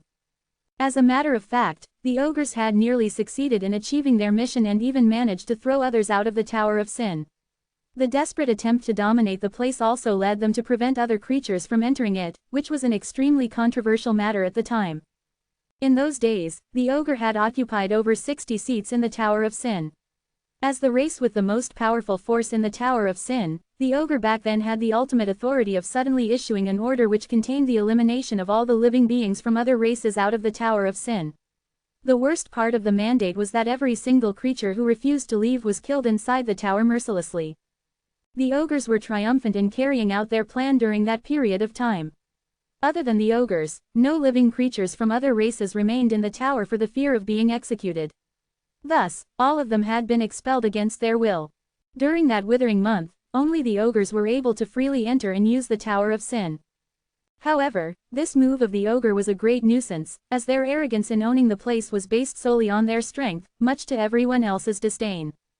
In the Sea God continent, no one dared to challenge the might of the ogres, as they were the most flourishing race and the only ones who had possessed two sacred places.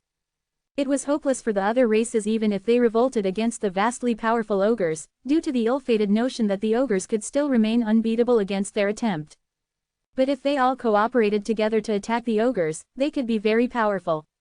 Despite the discouraging odds, it had been immensely difficult for the ogres to resist the Demon Knight Sacred Place's members. Only if the members of the Dread Ogre's Sacred Place and the Flaming Ogre's Sacred Place had joined forces, they would be able to grab a fighting chance against the Demon Knight. Back then, all the races unwaveringly united and had almost succeeded in attacking and suppressing the two sacred places of the ogre. All of the sacred places established on the Sea God continent heavily relied on the Tower of Sin. This was because if they had lost the opportunity to utilize the Tower of Sin as a place for the strong warriors to cultivate, it would have a devastating impact to the continuation of the sacred places of their respective races. If they failed to train their younger generation, it would be as dangerous as losing their foundation. Moreover, the implications of such a loss bore consequences for all because if the ogres gradually became stronger in the future while the other races remained stagnant, they would eventually be wiped out from the continent. Due to the threatening possibility of that future, those races stood up for themselves and tried their best to fight against the imposing race instead of helplessly waiting for the ogres to drive them out of the continent. Upon seeing the allied forces of various races make their way determinedly and passionately to the ogres' sacred places, the ogres finally understood that they had crossed the line and done some reckless things they wished that they should not have done in the first place. Without any effective methods to resist the siege and the penetrating attacks of the other living creatures, the ogres begrudgingly opened the door of the Tower of Sin once again to the public. Moreover, they reluctantly gave up on some seats. After the conclusion of the revolution against the ogre race, it appeared to be true that the distribution of power within the Tower of Sin was a microcosm of the entire Sea God continent. However, the state of the human beings was drastically low as they were easily intimidated by the other more formidable races. As such, they did not have a high position in the Tower of Sin. On the other hand, the Demon Knight was a very powerful and unbeatable race. No one dared to look down upon their skills in the Tower of Sin. Although the ogre gave up on monopolizing the Tower of Sin, it was still a staggering fact that a significantly large portion of the tower was controlled by this race. The decorations in this spacious room looked incredibly sparse and rough, a far cry from being considered as delicate or elegant. Scattered around the room were several ogres, with some of them sitting on the ground and some lying down haphazardly. The ogres seemed to be in the middle of a crucial discussion. Not a long moment had passed when their ears picked up on loud stomps rapidly approaching the room. An ogre warlord dressed in a cloak appeared at the entrance and while erratically breathing, the ogre stated, "The order to assassinate Zen has been sent out." "What do you mean? Assassinate that guy?" Boris, who had been quietly sitting on the corner of the room up until that moment, suddenly stood up and exclaimed. A couple of sighs could be heard from a few of the ogres in the room as they glanced at Boris with an indifferent look. Just then, another ogre emerged from beside the ogre warlord dressed in a cloak. Without much preamble, the ogre spoke with a frigid tone, "Boris, you do not have the right to speak here." Even though the ogre had an implicit threatening tone, Boris showed no fear in retaliating with his own response. "When that guy enters the 10th floor, I will naturally end his life." He gritted his teeth with an obvious twitch on his eyebrow. "Why do we have to assassinate him?" The ogre warlord dressed in a cloak continued to stare stonily at Boris. Now that Boris was considered as the divine-level talent in the Flaming Ogre's sacred place, he dared to retort brashly to the warlord. If someone else were in his shoes, like an ordinary ogre war general for instance, he would definitely not risk the act of interrupting the warlord in the middle of him speaking. "I understand your feelings, but this is an order from the top of the tower," the ogre warlord stated in a calm voice, barely suppressing the irritation from his voice. "This guy only has the cultivation base of a war fighter, but he has already caused enough trouble by bringing the warlord so much pressure." He crossed his arms against his brawny chest while he chastised Boris, looking at him pointedly. "If he were to be promoted to a human war general, I'm afraid it would be too difficult for us to suppress him then." "Are you sure you are his match?" the ogre warlord finished as he tapped his foot impatiently. "I can defeat him." Boris gritted his teeth as he spoke, balling his fists at his sides in agitation. "Why couldn't they trust me just this once? I am certain I can kill him with my bare hands," he thought to himself, furious at the idea of his fellow ogres underestimating his capabilities. The ogre warlord sneered at the blatant protest Boris was displaying. "I believe your words, but it is useless. Zen shall be killed by the Night Group's death warriors." he persistently declared and huffed before walking out of the room full of ogres. The Knight group was a race that ranked 6th among all races on the Sea God continent. Interestingly, their name was based on their members' movements, as they typically lurked during the day and only took action when the stillness of the night was upon them. Furthermore, the members themselves lived in perpetual darkness even if the sun shone brightly during the day. Although the members of the Knight group were not particularly powerful or extraordinary when they happened to formally battle with others, they were undoubtedly adept at their secret skill. This was derived from the fact that their members were naturally good at assassination and could silently take the lives of others without being noticed. Since that particular race was slightly incompetent when it came to battling against others, it could not develop and prosper on the Sea God continent without the protection of more powerful races. Consequently, the Knight group managed to rank 6th among the races on the continent mainly because of the protection of the ogre over them. To a substantial degree, the entire Knight group was controlled by the ogre. As a form of payment for being under the protection for so long, the Knight group had specially cultivated numerous daredevils for the ogre's use. Sending them to the Tower of Sin to assassinate the targets that needed to be eliminated was a common procedure for them upon the demands of the ogre. In fact, all the races from the continent were well aware of what went down every time a warrior who had potential was suddenly murdered in cold blood. Despite this, the others tolerated such behavior with tight expressions on their faces as long as the ogre race did not go overboard and did not offend the geniuses of the few huge races. The rest of them kept mum, for they reconciled it as a necessary evil that was needed to maintain the balance and peace inside the Tower of Sin.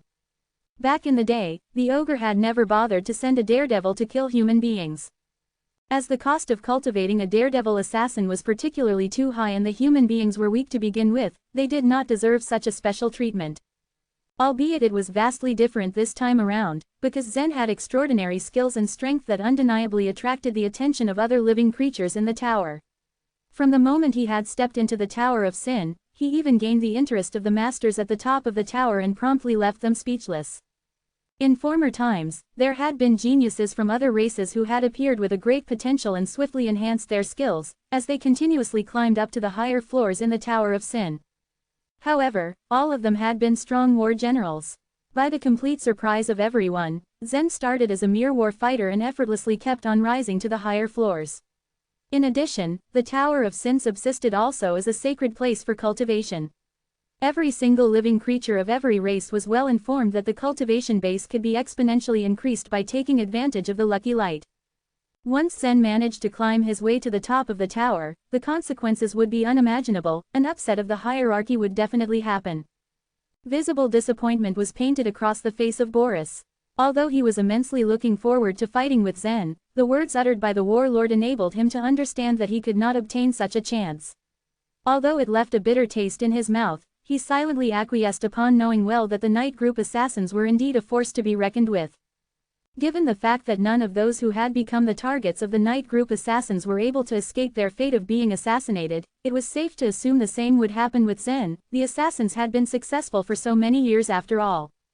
Clenching his fists tightly, Boris felt a faint sense of anticipation deep in his chest. A part of him wanted Zen to be quickly eliminated, but a bigger part of him surreptitiously hoped that the assassination attempt would not succeed. Way down below, a man was seen sighing for the 100th time, seemingly unaware of the danger approaching him. Zen was leaning against a wall with a bored expression on his face. Passing the 3rd floor without even breaking a sweat was admittedly a little too easy. No one has challenged me for 3 days straight. Is it supposed to be like this? Zen mused to himself, tapping his finger against his chin. Moreover, he obtained the promotion with ease and was therefore eligible to advance to the 4th floor. Unluckily for him, the downside of no one challenging him was the failure of acquiring the lucky light. At the time, Zen considered it as a problem. Earning the lucky light had been an important goal for Zen, but after some reflection, he shrugged nonchalantly and ultimately decided on proceeding to the upper floors to seize the lucky light from those war generals. Upon discovering that Zen had been recently qualified to go up to the 4th floor, Teresa, who stayed on the 2nd floor, felt pessimistic at her chances. If Zen kept on climbing up at such an alarmingly fast speed, she was uncertain of the possibility that she could catch up to him. Just as she had obtained the qualification for going up to the 3rd floor, she learned that Zen had already entered the 4th floor. Frowning, she also realized that even if she did manage to enter the 4th floor, Zen would probably have reached the 5th floor. Letting out a desperate sigh, she only hoped that someone would suddenly appear to stop Zen momentarily, or at the very least, slow him down. Otherwise, she would never get the chance to challenge him again. On the first day that Zen strode into the 4th floor, he was disappointed but not surprised by no one coming to challenge him. Shaking his head, he raised his eyebrows and smiled wryly. No one even made eye contact with him anymore. The young man continued to rent a secluded training room for his cultivation. Moreover, what made Zen ultimately despondent was another reason altogether. Since he did not battle with anyone for 3 consecutive days, not only did he not obtain the lucky light, he did not even get any sliver of points. Zen was unhappily walking by himself and his mood worsened upon realizing he had to use the life vitality crystal to pay for the training room he had rented. The exact moment Zen stepped foot into the training room, he paused at the doorway as his skin prickled with the sudden change of aura in the air. Scanning his eyes suspiciously, he swore he sensed a peculiar feeling coming from the room. Chapter 569, Assassin. A trace of doubt appeared across Zen's face. The Tower of Sin's structure was very special. It was said that if an object was placed anywhere inside the tower, it would slowly be devoured and then disappear. The tower's appetite was voracious and would absorb anything, whether it might be a spiritual weapon, a fairy weapon, or even a sacred weapon. It was like a monster, a devourer of lifeless things. The practicing rooms, arenas, and all other rooms had already existed way before and had not been built by the creatures of the sea god continent. Despite the ravages of time, however, everything still looked good as new. Zen entered the practicing room to find it empty. Upon stepping inside, however, he couldn't help but sense that there was something inside the room that he couldn't see. His brows furrowed as he closed the door and found a place to sit. The feeling did not subside, so Zen continued to remain vigilant. He could feel a special breath within this room. However, he could not figure out where it exactly was even with his fighting soul. Whatever the hidden creature was, it undeniably had really strong hiding skills. Though the Tower of Sin had strict rules regarding fighting and how it was forbidden in the safe zone, assassinations were still very much a thing. Phoebe had warned Zen about this. Being in the limelight with the ogre who bore a grudge against him wasn't the most ideal situation. Just as he thought about this, he immediately shot a glance at the corner. Is it there? He thought. His gaze shifted around the room, feeling for that other presence, trying to pinpoint where it was. He was now truly positive that there was another living, breathing being in the room with him, but the question was where it was. Where was it hiding? Where was it awaiting its opportunity to strike? It doesn't matter. Whoever or whatever you are, you will surely attack me, he muttered to himself as his entire body tensed. Zen was already on high alert despite looking relaxed in his place on the floor. It wasn't just Zen. The night group assassin was also already feeling alarmed. The night group was comprised of assassins with the innate talent of hiding their breath. Moreover, they practiced a special cultivation method that could manipulate the refraction of light rays, leading to the deflection of their enemy's line of sight. This method made them virtually invisible to their opponent and target. This particular assassin, however, was feeling extra nervous since Zen served as his greatest test in the night group. For the members of the night group, the greatest and most dangerous mission they could ever undertake was the assassination of a person within the Tower of Sin. The tower's rules were strict, and even if he succeeded with his job, it was possible for him to be found out and chased down by the other races. Worst of all, he could be killed. Retreating from the Tower of Sin after an assassination was difficult after all. Success could lead to death, while failure surely led to death. It was a job that almost always led to one outcome. The moment he accepted his mission was also the moment he put half of his body into the grave. This dilemma, coupled with the fact that his target seemed to have already sensed his existence. This had the night group assassin sweating. He was an 8th level war general, so, in terms of strength, he might not even be a match against a 4th level demon general of the Demon Knight. However, he had once assassinated a warlord from another race outside the Cursed Land, so that meant he still had some tricks up his sleeve. Besides, his target was only an 8th level human warfighter. Maybe he was just imagining it. There was no way his target had been able to sense a night group assassin's existence, not with his innate breathing ability and cultivation method. He was about to relax when Zen suddenly glanced around as if looking for something. He has noticed my presence, the assassin remarked to himself in disbelief. The thought had him tensing up, but another realization had him frowning. Wait, he knows I'm here but isn't willing to leave the room. Is he waiting for me to attack and then he can fight back against me? he thought to himself before his face broke out in a sardonic grin. It seemed his target was quite confident with his strength. Maybe he was too confident, at least, for the night group assassin.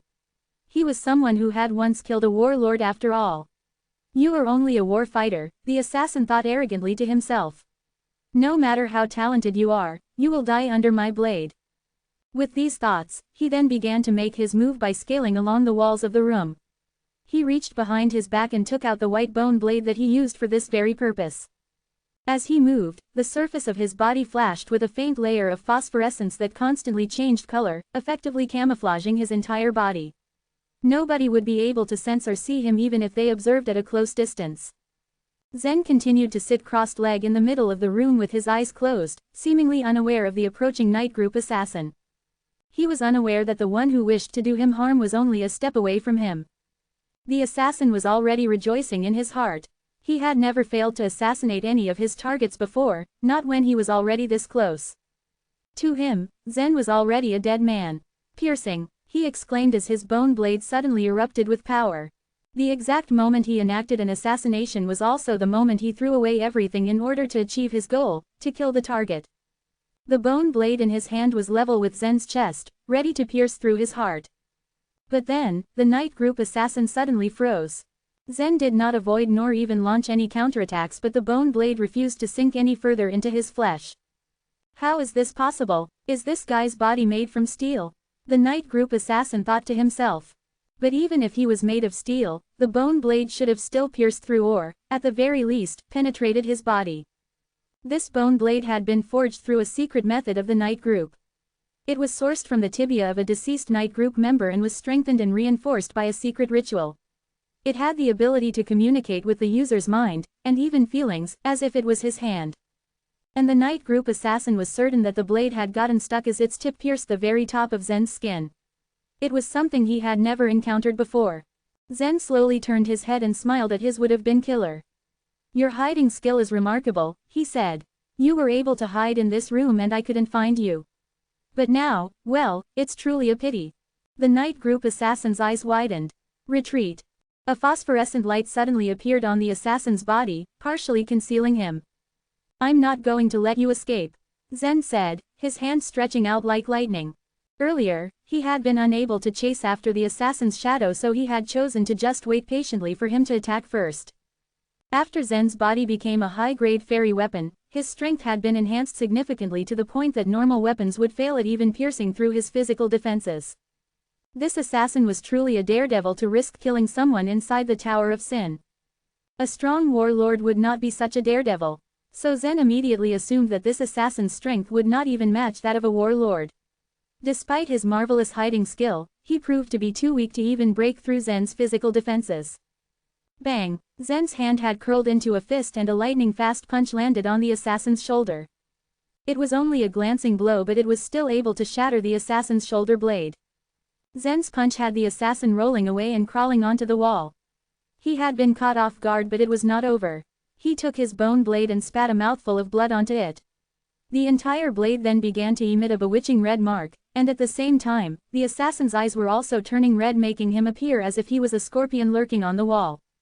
Being a daredevil, he wouldn't sit still and wait helplessly for death to come at the crucial moment. Since he couldn't kill Zen in a single strike, he fell into an extremely disadvantageous position. If he wanted to turn the tide, he could only fight with Zen desperately. Did the ogre send you here? Zen asked. The night group assassin narrowed his eyes. Do you honestly think I'll answer you? Zen huffed. I'm not really interested in knowing. As soon as he said that, Zen immediately rushed towards the assassin with a raised fist with the intent of punching him once again. The assassin rapidly dodged and two loud bangs could be heard as Zen's fist hit the wall.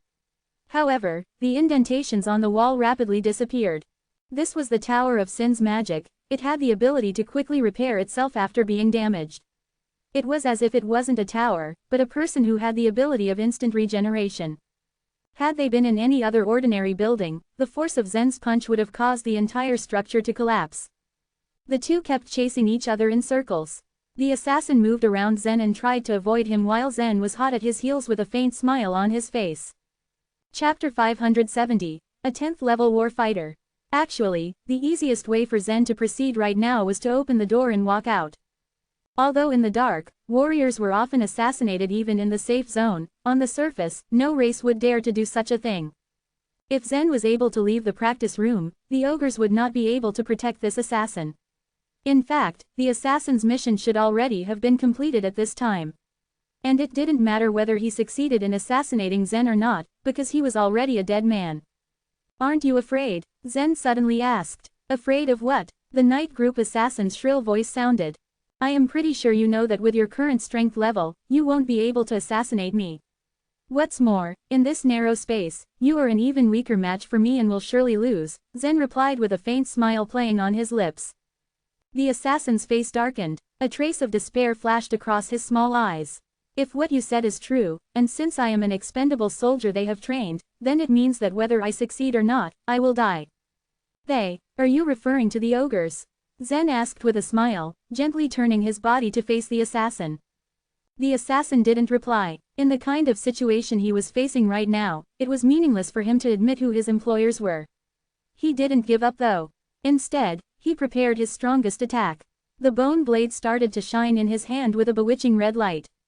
Any counterattack brewed from life essence was extremely powerful. The assassin had already wasted a perfect opportunity to assassinate Zen, so he would have to use his life for a second chance. Seeing that the assassin was keeping silent, Zen continued, "I think we can make a deal." "What kind of deal?" the assassin asked in a curious voice. "Teach me your secret hiding technique, and I will let you go." The technique that the night group employed for hiding was very special. Not only did it prevent others from sensing the presence of the user, but it also allowed one to become temporarily invisible. Zen was deeply interested in it and wanted to learn how. The assassin's eyes seemed to reveal an excited look for a moment. After all, he was a mere expendable soldier. Ever since he became an assassin, he had been constantly instilled with the idea of sacrificing his life for the night group. However, the desire to survive was very deeply imprinted in the bones of quite a lot of creatures, and some of them would obviously go to extreme lengths to survive. Even expendable soldiers were known to often cower before their death. However, such hesitation usually came too late for them to have a choice of continued life. It would have been an entirely different case if the assassin had been killed by Zen in one hit after he failed to complete his mission, but Zen was giving him a chance to live. It was like a drowning man had caught onto a lifeboat. "Teach me the technique you guys employ for hiding and I'll spare your life." "What do you think?" Zen asked again. The assassin's eyes flashed. It was a secret technique that only the night group possessed. Until now, not a single other race had managed to grasp it. The assassin's expression changed. He slowly came away from the wall and calmly asked, "Are you really willing to let me go?" "Killing you won't do me any good," Zen answered faintly. The assassin pondered for a moment before he slowly walked towards Zen and replied, "I really want to agree to your request. Unfortunately, other than the night group, there is no one can grasp that technique. So you have to die." As soon as his voice was lost to its echoes, the assassin once again launched an attack. Thick black smoke suddenly erupted from his body, and 10 shadows came out from that illusion. As soon as these 10 shadows appeared, they charged towards Zen from several directions. A sneer appeared on Zen's face as a green light flashed in his eyes. After the sap from the divine tree had washed his eyes, he was able to see through most common illusions. The flash in his eyes was actually a way for him to sense where the real assassin was standing. Zen took a single step forward, and somehow, his body traveled several feet through space to appear beside the assassin. "I offered you one chance. Unfortunately, you did not take it."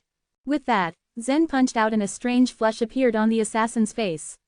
It looked like he wanted to say something, but before he could open his mouth, Zen's fist had already pierced through his chest. Puff! The assassin spat out an enormous amount of blood. He had been hit by a blow from Zen and was thrown on the wall of the room. The scarlet blood he spat out painted an abstract picture on the wall as his eyes got filled with an unwilling expression. Actually, the assassin had really wanted to agree to Zen's request. However, he was an expendable soldier, and his entire clansmen were in the hands of the ogres, who were his master. If he retreated from his job today, his clansmen were going to face the ogre's wrath and be killed. This was the cruel world of martial artists. Some paths, once chosen, left no room for retreat. Looking at the bloodstains on the wall, Zen shook his head and sighed. He might not have been able to figure out the reason, but he understood that the ogres had something really big on the assassin, which was why he had not agreed to his proposal. Zen found nothing from the assassin's body, so he left it there in the room. Before long, it would be slowly devoured by the Tower of Sin, and not a trace of it would be left in this world. An ogre was hiding in a corner, staring at the room that Zen had rented. A long time had passed, but for some unknown reason, its door was still closed. Judging by the night group assassins' skills, it would have taken only 5 minutes to assassinate a human warfighter. But several hours had already passed. Why was the door still closed? Had the assassin failed? The ogre did not dare to leave. He kept staring at the door firmly. Several hours later, the door to the room finally opened. A figure rushed out like a ghost, but soon disappeared into the distance right in front of the ogre. While the ogre was puzzled, a voice suddenly sounded from behind him. Still waiting for someone, Zen looked at the ogre with a meaningful smile. The ogre turned towards him, completely at a loss for words. After quite a long time, he stammered, You. I don't know you. Zen wore a smile as he shook his head at the ogre. Of course you don't know me. But I want you to pass on a message to your superiors and friends. Tell them, you ogres are cowardly. There are plenty of opportunities to kill me on the arena, but you chose this way. We are not cowards. The ogres always took pride in their bravery, and this particular warrior had not expected to hear such an insult from a lowly human. Zen waved his hand. A slight smile appeared on his face as he turned around and left. Indeed, he did not have much to say to this stupid race. It took Zen only 3 days to advance to the 3rd floor. After that, he didn't encounter any obstacles on the 4th and 5th floors either. Other than a reckless giant who challenged him and died miserably, no one dared to challenge him. Zen advanced smoothly in this way. After passing the 5th floor, there were no more war fighters on the 6th floor, and almost all his opponents were war generals. However, the war generals on the 6th floor were low in cultivation. Almost all of them were 1st and 2nd level war generals. Only very few level 3 war generals were present. The Tower of Sin was a microcosm of the whole sea god continent. The higher one's cultivation was, the higher his position would be. Every floor of the tower worked day and night according to the rules. If one was strong enough to obtain the lucky light, then his cultivation would quickly increase.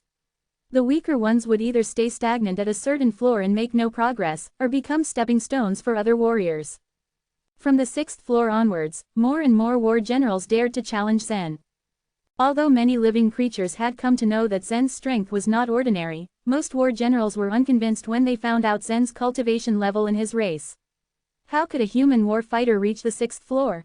Some radical war generals walked onto the arena. However, Zen used his fist to tell them what he had relied on to get to the 6th floor. There were many opponents who chose to challenge Zen, so it became increasingly difficult for him to obtain a default victory. He fought a total of 7 matches and killed 6 creatures on the 6th floor, letting a human warfighter go. 7 days later, the creatures that had just become war generals finally understood that they could not stop Zen.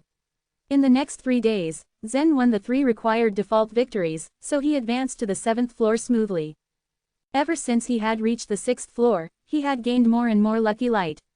After reaching the 7th floor, he once again entered the practice room to improve his cultivation level. He had accumulated quite a lot of lucky light this time. After refining the lucky light, Zen was able to enhance his cultivation directly from the 8th level to the 10th level. He was now only 1 step away from becoming a war general. Zen was looking forward to becoming a war general. If his cultivation reached the war general level, then he would be able to fight against the new warlords with his physical body.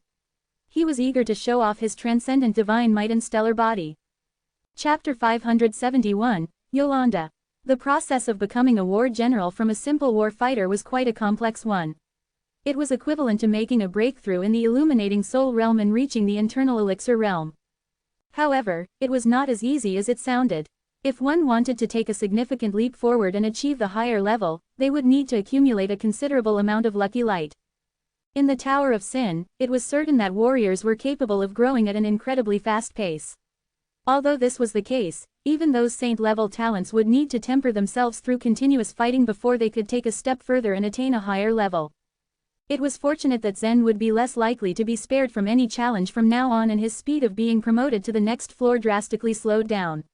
Fortunately, the amount of light he had accumulated was steadily increasing. With a strategic planning, Zen did not rush into refining all of the lucky light he had acquired. Instead, he gathered them together and planned to utilize them to break through to become a war general. In the hierarchy of the Tower of Sin, the martial artists on the 7th floor consisted of war generals ranging from the 3rd level to the 6th level. As for the martial artists on the 8th floor, they were ranked marginally higher, with them ranging from the 5th level up to the 8th level. Moreover, the 9th floor consisted of war generals of the 7th to 10th level. As a matter of fact, it was not much of a challenge for Zen to conquer the first 9 floors of the Tower of Sin with his current prowess and ability. In spite of this, the trouble arose at the fact that these war generals came to challenge him one after the other, rarely giving Zen the chance to have a default victory. Naturally, he spent more energy than he intended to and thus, became more exhausted as time passed by. This was because in the perspective of the war generals, they had only granted the individuals who were warlord level masters to get the default victory. Moreover, the fact persisted that the warlords were much stronger than them, while Zen was just perceived to be a small war fighter. Although the strength he had displayed so far was indeed remarkable, he was not exceedingly strong that they felt daunted enough to not challenge him, or be fearful of his presence. Due to this conception, Zen had to constantly rise to fight them. Whenever the young man stepped foot into the arena and saw that nobody came to the stage, he immediately assumed that he could be spared from being challenged that day. Unluckily, his days almost ended in the same way. Before the moment the time drew to its end, some reckless war general would appear out of nowhere and stand up to challenge him. Regardless, Zen still managed to gain enough points to progressively climb to the higher floors of the tower. A full month had passed by when finally, Zen entered the 10th floor of the Tower of Sin. From this floor onwards, Zen would only be able to encounter 2 kinds of opponents, one of which were war generals with divine-level talent, and the latter being powerful warlords. With anticipation thrumming in his veins, Zen spiritedly walked down the stairs and reached the 10th floor. Upon entering his destination, he noticed Olivia approaching him with a group of human warriors dawdling behind her. Sincerely smiling at the new arrival, Olivia said with vigor, "It took you 1 month to reach here, a little earlier than expected." Chuckling, Zen scratched his nape absent-mindedly and replied, "But I have expected to reach here earlier than this. Follow me. After you enter the 10th floor, the opponents you are about to encounter will be much stronger than those you have battled before." Olivia's eyes glinted as she stepped closer to Zen and spoke with a gentle tone. As the woman moved closer, Zen coughed awkwardly at the admittedly close proximity between them. At this distance, Zen could smell the faint but sweet fragrance that seemed to cling to her body. The young man gave a brief nod and directed a wry smile towards her before following behind. The war general who went by the name of Dylan had kept his head drooped on one side. Pouting by himself, he was truly miserable but reluctantly admitted to himself that Zen's strength was exceptional. This was due to the fact that the young warrior was powerful enough to catch the interest and attention of the Purple Heart Sacred Place. Up until that moment, Zen's remained to be a 10th level war fighter. Impressively, there had never been such a warrior who could achieve such a feat in the human race. This was definitely an unbreakable record that would be talked about for decades to come. No one had achieved the astounding record before, and the probability of another human fighter being able to surpass it in the future was low. What was even more inconceivable was that up until the present, Zen had not displayed his full strength or all of his capabilities to his opponents.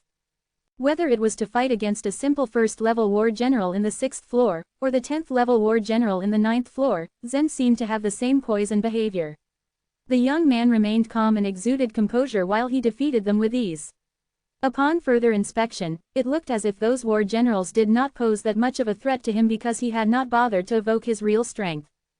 Within the span of a month, the stories that involved Zen now spread like a storm that swept across the entire Sea God continent. It came to the point wherein one would not be able to go anywhere without hearing someone uttering Zen's name and exclaiming at his unbelievable accomplishments. Even if Zen had not done anything purposefully for the name of the Purple Heart Sacred Place, truthfully, he had already contributed greatly to them in certain aspects. This was due to the fact that in the Purple Heart Sacred Place, they had been vigorously discussing almost daily about the human who suddenly showed up in the Tower of Sin and left them flabbergasted. In order to boost up the morale within the place, the human race had made sure to dutifully record the scenes of Zen's battles with other races. Moreover, they proudly and religiously broadcast them through the picture slab that could be viewed by the entirety of the Purple Heart Sacred Place. Therefore, although Zen had never even stepped foot into the place, he had already become the role model for numerous human martial artists. The obsession for Zen had continued to be unrelenting in the Purple Heart sacred place, and there were absolutely no signs of it calming down in the slightest. On the contrary, Zen became more and more of a heated topic in the sacred place. With every passing day, there were even rumors spreading like wildfire through word of mouth about Zen possibly being the holy son of the human race. Little by little, such rumors enabled Zen to become a legendary figure in their minds. Before Zen had emerged, Dylan and Olivia appeared to be a perfect match in people's eyes. Moreover, those two individuals were regarded as the most talented among the younger generation in the Purple Heart sacred place. However, it was acquiesced by all of them that Olivia's talent was marginally stronger than Dylan's. Nowadays, with the arrival of Zen and the humans marveling at his strength, both of them were overshadowed. Upon noticing this, Olivia did not seem to care about such trivial matters. It was quite the opposite, as she had spoken highly of Zen every time he was brought up in her conversations. This fact was infuriating to Dylan, who picked up on the girl's unbridled excitement whenever she talked about Zen. Clearly irked by the recent development, Olivia paying attention to another man surprisingly left a sour taste in his mouth. These days, having a simple conversation with Olivia had been aggravating. This was because the girl always managed to avert whatever topic they were talking about into another discussion about the newcomer. Needless to say, Dylan always found himself gritting his teeth and glaring at his shoes after Olivia finished fussing over the other guy. With each passing day, he withheld his bitter jealousy to himself as it grew more and more. What was more disheartening was that he had not thought of any effective methods to change his current fate. The young man had desperately cultivated during this period of time, and within the last month alone, he ventured into the arena 4 times and won all of those 4 matches. If the circumstance had been exactly the same as it was in the past, such an impressive achievement would have already left the entirety of the Purple Heart sacred place absolutely speechless. In addition to this, the human race would have definitely praised him endlessly and even significantly rewarded him. Unfortunately for him, all the attention of the people were all on the mighty Zen now, as if they had seemingly forgotten the existence of Dylan's divine-level talent and impeccable strength.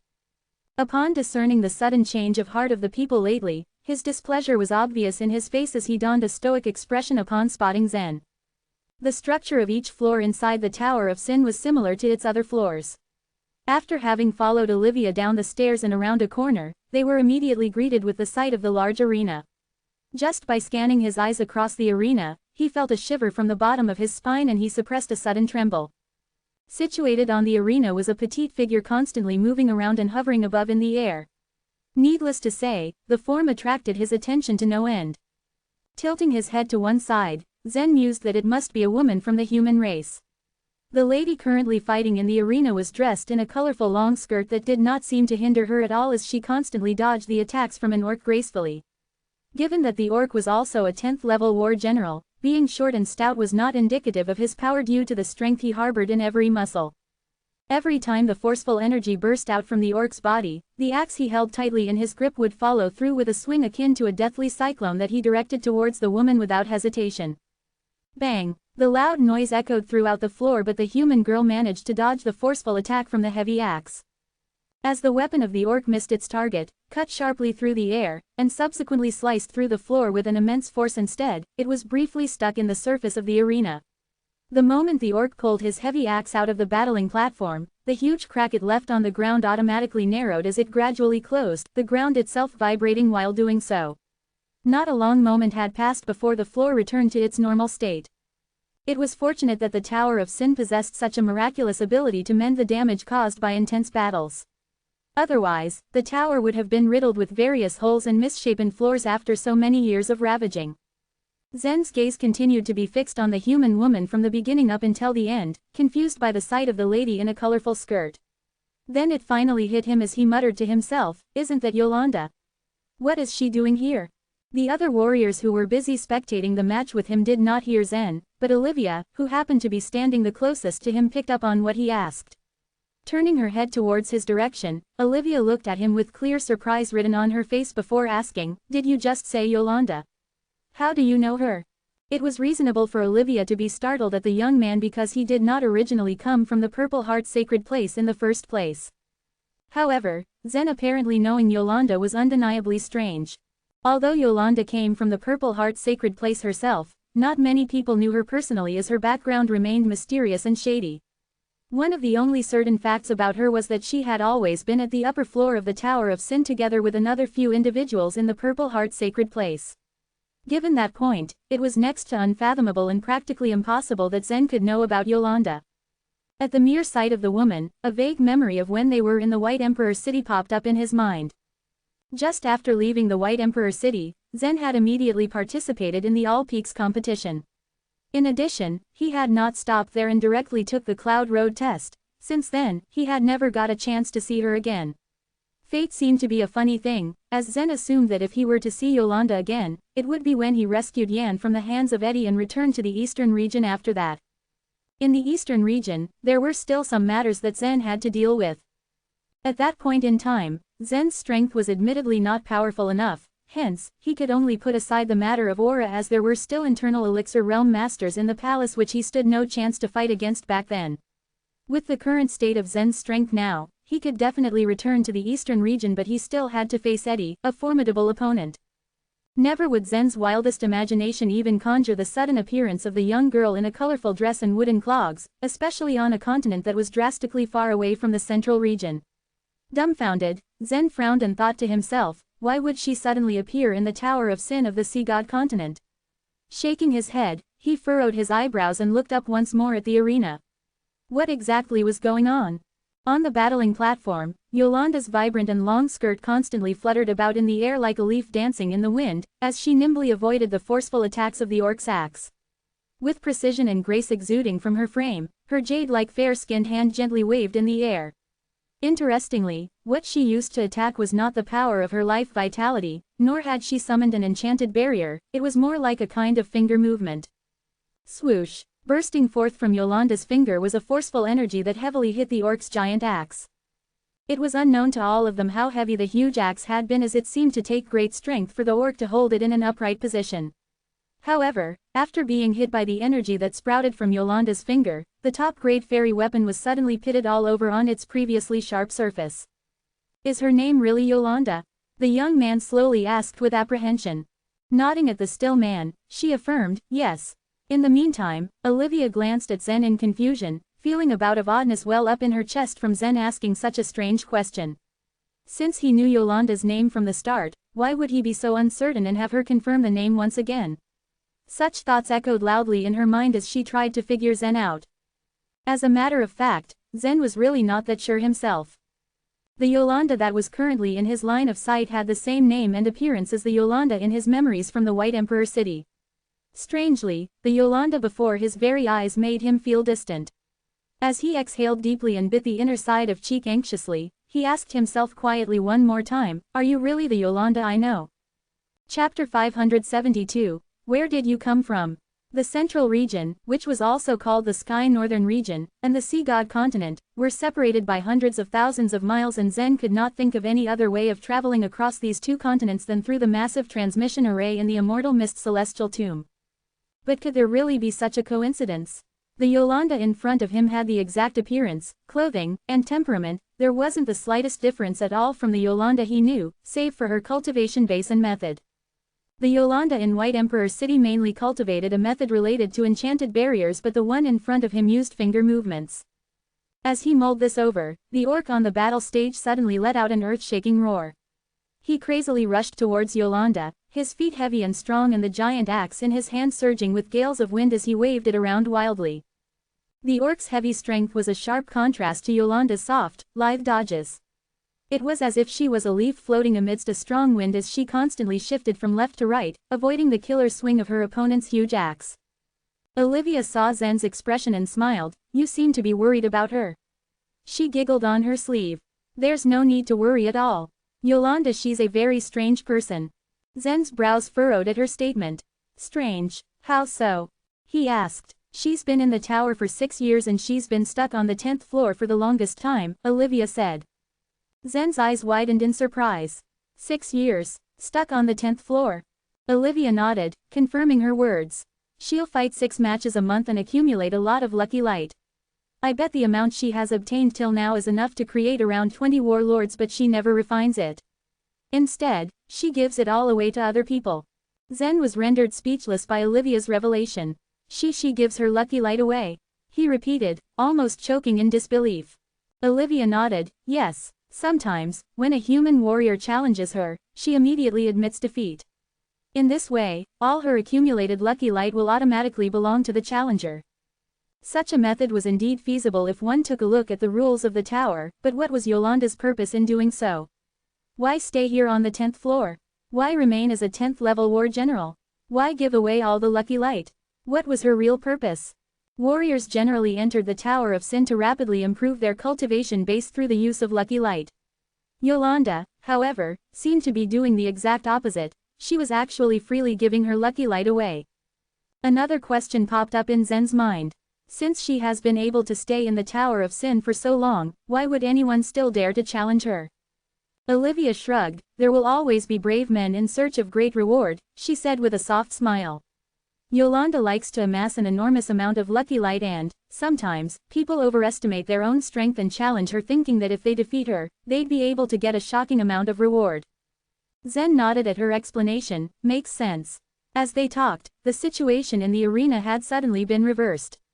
Yolanda was now the one who suddenly sped up and rushed towards the opponent. She narrowly avoided his swing and jumped high, stepping on the orc's face with her small, wooden clogs as she floated into the air. Her slender body flipped softly in midair as she gathered an invisible forceful energy in her hand. She opened her mouth and her cold, clear voice rang out in the entire arena, nether finger. Puff! The immense power from Yolanda's finger shot out, directly piercing through the orc's skull and the arena floor, leaving behind a large, smoking hole. Zen suddenly raised his brows. Transparent forceful energy. He had remembered the Yolanda in White Emperor City using a special kind of colorless and formless life vitality. He had never seen anyone else with the same pure and transparent life vitality, and this might be conclusive evidence in establishing a relationship between the two Yolandas. Oblivious to his thoughts, Olivia was focused on the match and heaved a big sigh. The people on the 9th floor have probably suffered again. Zen was pulled out of his mulling and gazed at the huge, gaping hole in the middle of the arena. He couldn't help but agree with Olivia. Yolanda's strength had directly penetrated through the floor and onto the arena below. Such a display of strength was astonishing and, even if she was just a 10th level war general, Zen didn't have any confidence in defeating her. The hole in the arena bubbled and squirmed as it healed, almost as if it was the mouth of a monster. The orc, on the other hand, had a small hole through his head that would never heal. His dead body fell heavily onto the floor and into the awaiting arms of the arena that quickly absorbed him like water permeating through dry, arid sand. The crowd was immediately abuzz. He shouldn't have challenged Yolanda. That woman already has the strength of a warlord. Challenging her means certain death. Ah, but sometimes the temptation is too great. Yolanda has already accumulated 6 months' worth of lucky light and it hasn't been gifted to anyone else yet. Anyone who successfully defeats her will no doubt be able to become a warlord instantly with that amount of lucky light. The greater the temptation, the greater the risk. About 100 war generals have already died at her hands, am I right? The human race is such a weak race and yet such a talented person has appeared among them. Yolanda's basically the lord of the 10th floor. Yet she doesn't show any intention of advancing to the next floor. It'd be best if she just ascends and gets killed by those warlords. It's not just her. I've heard the human race had gained another talent recently. That guy called Zen has just advanced to the 10th floor. Really makes you wonder if the human race will truly rise again. Despite the weakness of the human race, a special figure like Yolanda could not be ignored. A streak of lucky light shone from the orc's token and shot towards Yolanda's. After the exchange, she looked around with an expressionless face. Who else wants to challenge me? She asked coldly. Nobody made a sound. Yolanda blinked once and walked down the arena. Isn't there a chance for her to advance freely after 3 consecutive days of default victory? Zen asked. Yeah, but so what? Olivia said, shrugging with a smile. I bet she's already encountered 100 default victories by now. The longest she stayed with no challenges was about a month. Anyway, I don't think she'd want to be promoted. If she had been willing to advance, then the human race might have gotten another seat. At that moment, Yolanda had walked down from the arena and was heading directly in Zen's direction. He watched her colorful skirt sway left to right as her clogs clattered on the floor. The sight had him thinking back to the one known as Killer Girl in White Emperor City. He briefly wondered if this Yolanda had the exact same scars on her back like the one he knew. She stopped about a foot away in front of Zen. He did not intend to ask her about his suspicions since he did not want to reveal to anyone that he came from the central region. If anything, he'd prefer to ask her in a more private conversation. Unexpectedly, she suddenly closed the distance between them to lean her small head and sniff. Zen found himself moving back in astonishment. Olivia and the other human ward generals all sported puzzled expressions on their faces. However, they were used to Yolanda's strangeness and did not think too much of it. She was an enigma even to the Purple Heart sacred place. 5 years ago, a human warlord named Cecilia Yu was said to have ascended to the top of the tower after receiving a large amount of lucky light from Yolanda. Cecilia's ascension inevitably led to her obtaining the 4th seat for the human race. Though her success was a result of her own efforts and strength, it could not be denied that Yolanda's lucky light had been a huge contributing factor to be considered. Yolanda took a deep breath and gave Zen an ice-cold gaze. "The smell from your body is very good. I really like it." Zen didn't really know what to reply. What kind of smell could he exactly have? Her actions made Zen certain that this Yolanda and the Yolanda in White Emperor City were not the same person, but he got even more confused with this conclusion. What then was the connection between the two Yolandas? Despite the innumerable amount of people in this boundless universe, it was impossible for this to just be mere coincidence. Their names, appearance, clothing, everything was the same. Olivia revealed a strange smile and shook her head. "This young girl is truly a strange person," she thought to herself. "Fight me. If you can beat me, I'll give you my lucky light," Yolanda added. Her words made him roll his eyes. He had no confidence in defeating her as of the moment, though he might have a narrow victory if he activated his stellar body. However, he didn't really think there was a need to go so far since both of them were from the human race. Also, if Zen were to defeat Yolanda, her lucky light would naturally belong to him. Why would he need her to gift it to him? It didn't make sense. On the other hand, Dylan was puffing up his cheeks in jealousy. Where'd this guy even come from anyway? He thought to himself. He probably doesn't even know Yolanda, right? Even if a human warlord came over to her, Yolanda wouldn't even spare a glance, but now, she actually came over to talk to Zen. This doesn't make any sense at all. And she also told him he smells good. What kind of smell can a man have? Aren't all men just stinky? Zen shook his head. "I won't fight you," he said, refusing her offer. "Why?" Yolanda asked before staring at him intently. "Where did you come from?" he asked, partly from curiosity and partly because he wanted to change the subject. Yolanda blinked before showing a rare, meaningful expression on her face. "You've seen me before." Chapter 573, The Talent Tablet. Despite the question still hanging in the air, an unnerving silence filled the arena as everyone's eyes were trained on Zen's face. Perhaps it was because Zen's background and life story seemed to be more mysterious than Yolanda's own. Therefore, everyone was more interested in Zen, and waited for his answer. At that moment Zen did not respond to Yolanda's question. However, he learned from her that she knew about the existence of another Yolanda, who shared the same name as her. "I think I've met you before," Zen answered vaguely. "Where?" Yolanda asked. Her eyes glinted playfully under the light. But Zen didn't want to answer her question directly. "We could talk, if there's a chance," he simply said with a smile. "Sure," Yolanda said and leaned over. "I like your smell. You can find me anytime you want," she said as she caught a whiff of his scent. When everyone else heard Yolanda's words, they all got confused. Her words sounded a bit flirtatious, but she said them with an emotionless face. That made everyone feel that it was quite strange. The corner of Zen's mouth twisted into a slight smile. Yolanda had left a deep impression on Zen, so he was really curious about her mysterious background. When Zen stayed in White Emperor City, he knew that Yolanda came from the Yun clan, one of the top clans of the eastern region. But was she really a member of the Yun clan? Zen didn't know anything about Yolanda, her experience, background, and whatnot. If he had a chance to know all of those, he definitely wouldn't miss it. Meanwhile, several ogres came out from one side of the arena. The group leader was Boris, who was the most powerful talent of the Flaming Ogre Sacred Place.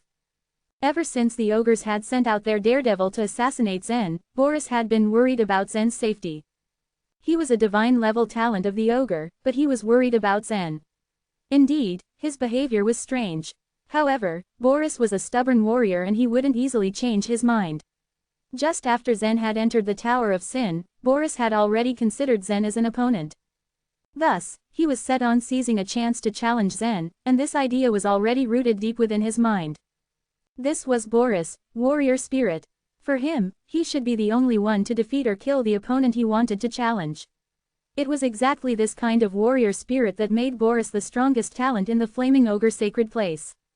Thus, Boris was extremely determined to oppose the ogres, attempt of using underhanded means to kill their opponent, specifically when they sent the night group assassin to kill Zen. As far as he was concerned, such a disgraceful method was humiliating for the powerful ogres. Unfortunately, Boris didn't have a hand in the decision-making. He had no right, even if his father was the most powerful and influential member in the Flaming Ogre sacred place. Although the sacred place seemed to have the ogres in the Tower of Sin under its control, in reality, the sacred place couldn't actually completely control the ogre warlords in the Tower of Sin. Those ogre warlords weren't as strong as the ogre war sages in the sacred place or those who had reached the Soul Sea realm. But as they were in the Tower of Sin, the members of the sacred place couldn't do anything to them, and thus they couldn't control them in the tower.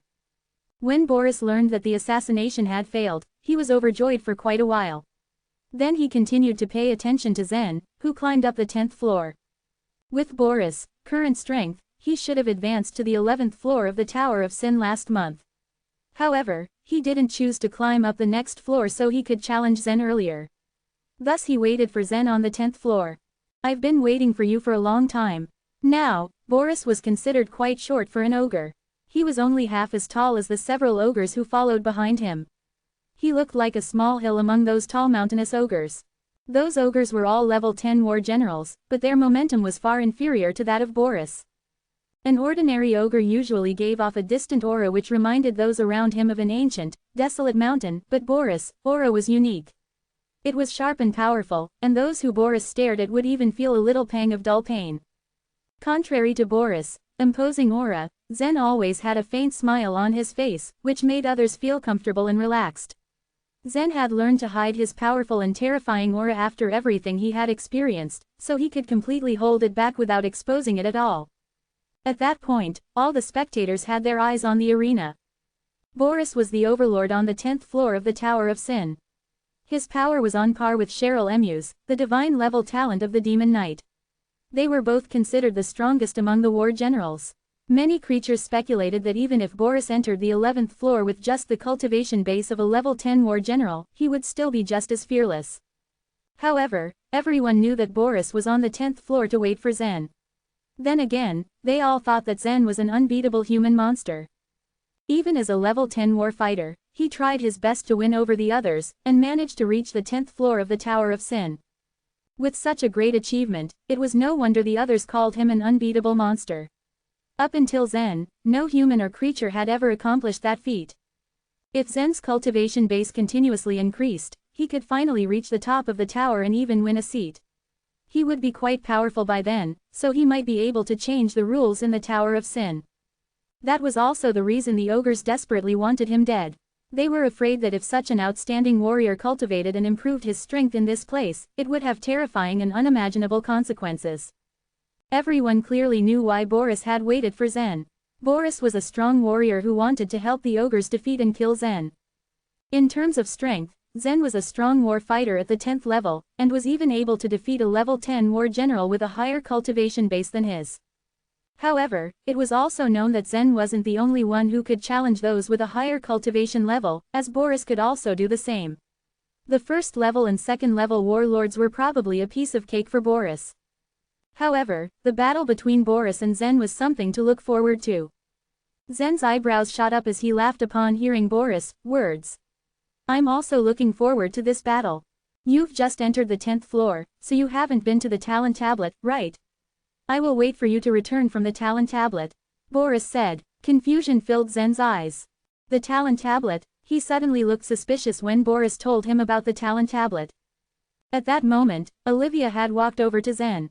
"You've just entered the 10th floor, so you can go to the talent tablet to accept the baptism of talent," she said with a smile. Then she added, "After you've reached the talent tablet, you can test your own talent and also improve it there. But how much your talent could increase depends on your luck." "Talent," Zen exclaimed. His eyes lit up with palpable excitement. Talent usually measured a warrior's potential and how much room he had to grow. Talent, will, and luck were the three factors which often influenced a warrior's achievement and final strength. The will was no other than the warrior spirit. On the other hand, the warrior's endurance against hardships and persistence of heart were considered of great importance. Some warriors had outstanding talents, but they neglected cultivation and were completely absorbed in the decadent life. Such kind of warriors would be useless in the future, even if they possessed divine-level talents. However, compared with luck and talent, the warrior spirit could change more easily. As long as a warrior had the firm warrior spirit and kept on cultivating, he would naturally have great perseverance with stronger warrior spirit. But, it was hard to change talent and luck. Luck was very magical and intangible. No one could control it or figure out whether someone was lucky or not. Perhaps only God knew that. Someone previously said that Zen had good luck on his side, but now no one was sure of how lucky he was, and whether he was lucky or not today. They could only infer and guess from Zen's past and experiences. Relatively speaking, it was easier to control and make use of talent than luck. A talented warrior had a cultivation speed faster than the others. He could understand things with just a single look and master skills with only a short bit of practice. Those showed that a warrior had an incredible talent. These warriors were divided into talents with different levels, namely the human-level talent, earth-level talent, heaven-level talent, saint-level talent and divine-level talent. Although the talents were ranked as such, it was just a general classification. Zen learned from Olivia's words that the talent tablet was able to test and measure each warrior's talent. Moreover, it could even increase a warrior's talent. Zen found this to be quite unbelievable. Right, the Tower of Sin's talent tablet does have the ability to change a warrior's talent. I can bring you there now, Olivia exclaimed. It was evident that many creatures were also interested in Zen's talent now. He was only a level 10 war fighter, but he had such great strength. It turned out that Zen indeed had the divine level talent, but there were differences between the divine level talents. And so, everyone wanted to see how impressive Zen's talent was, and what level it reached. Chapter 574, Names on the Talent Tablet. The Tower of Sin had a total of 15 floors with a talent tablet located on the 10th floor. Zen's assumption was right. This tower served the same function as the Dragon Soar Arena and was very likely to have been used by some race for training. The Tower of Sin was like 100 times scaled-up version of the Dragon Soar Arena. As for whether or not it could also send people to the upper world, Zen had no idea. He and Olivia walked at the front, followed by a few human war generals and creatures from other races. Almost everyone was curious about Zen's talent and would naturally not miss an opportunity such as this. There was a huge space not far away from the arena. It should be a living area if the structure of this floor was the same as the others. But this floor was different, with a large wall being its most prominent feature. There were quite a few names engraved on the wall in front of Zen, arranged from top to bottom. He scanned through them and soon found the name, Olivia Shaw, listed in the 6th row. He looked back at Olivia and asked, "These names are?" She gave him a smile. "These are the names of all talents that have been tested by the talent tablet." Zen's eyebrows rose at the information and now looked at the names with concentration. Olivia was a talent from the Purple Heart Sacred Place, and even though the sacred place itself was weak, it still had a warrior at the Soul Sea realm. Because of this, the sacred place could be considered significantly stronger than the central region. Back in the central region, there hadn't been a single sacred place that had appeared. Even the ethereal spirit sect was only a 5th grade sect.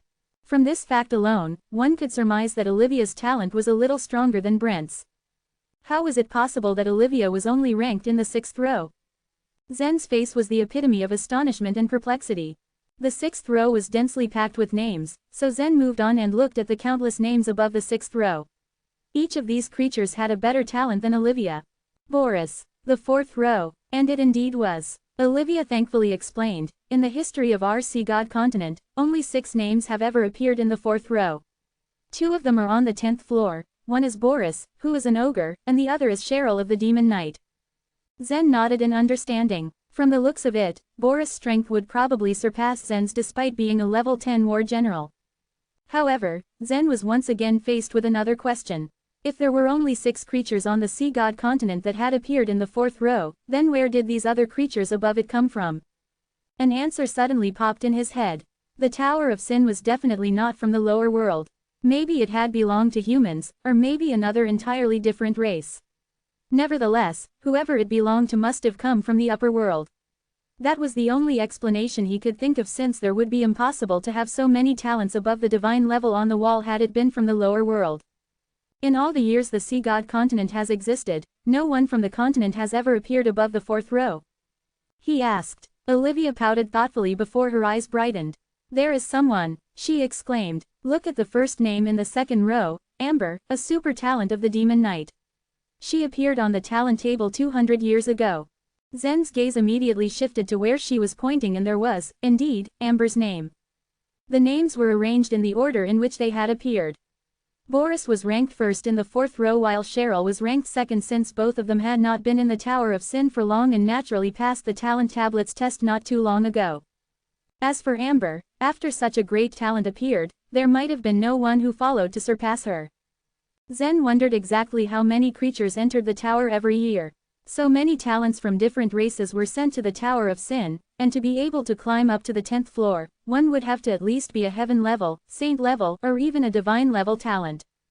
But, up until now, only Amber had managed to get herself listed in the 2nd row while Boris and Cheryl were down in the 4th row. Zen continued to look up and read the names in the 1st row. Abigail Yun, Odom Gu, Cliff, Fire, Norwood. The first 2 names were likely from humans, but Zen couldn't be too sure. There were creatures from other races that had the same surname.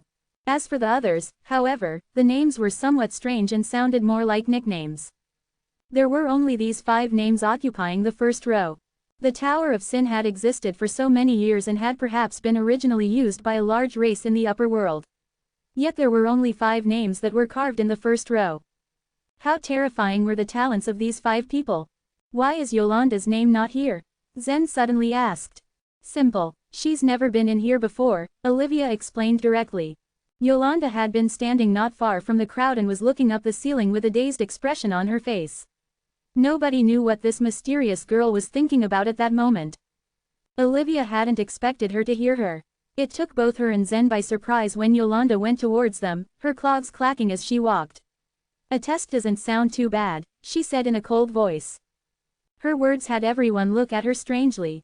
Yolanda was a mystery to both humans and other races. She was a valiant girl who had long since surpassed the definition of talent, but her strange actions all puzzled the other creatures. Nevertheless, humans benefited from her a lot with the lucky light she kept giving away for free. This made her a target for assassination by the ogres who didn't like the free pass she gave to others. All 3 assassinations failed, as expected. She was simply an invincible force on the 10th floor. Fortunately, she chose to stay on her floor.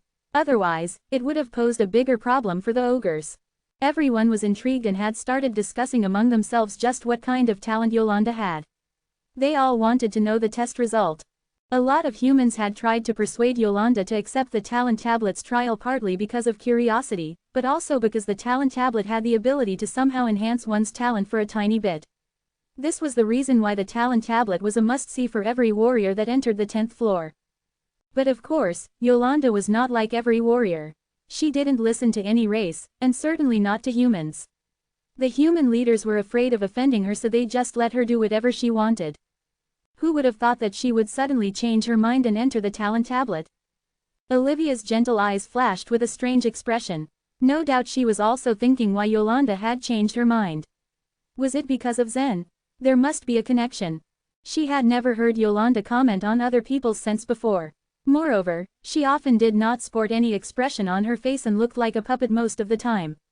If she didn't need to eat, she would be described as a walking dead. Zen extended his hand and smiled. You go first then. Yolanda didn't need to be told twice, but, before she went in, she moved close to Zen's collar and sniffed. Her face showed a trace of satisfaction before she turned around and went through the door. After walking in, the entire wall suddenly began to tremble before the door closed naturally. How long will it take for the test to finish? He asked. Olivia shrugged. It depends. Sometimes 5 minutes, other times 2 hours. The wall started emitting rays of light and the countless names started to flash. Soon, what they'd all been waiting for appeared. Zen's expression froze. The last row, Yolanda's name had made its appearance, and it was in the very bottom row. Chapter 575, the 1st row. On this wall, a countless amount of names were carved into the stonework.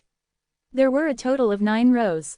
Presumably, the person or race that had built the Tower of Sin had divided creatures' talents into 9 levels.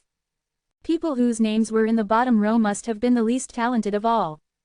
Zen also noticed that when Yolanda's name appeared, all the other names in the 9th row moved towards the right by 1 place, and the last name got squeezed out of the wall. Considering the amount of names that were there, this was understandable. Even though the wall was huge, it couldn't possibly record the name of every single person who had been tested.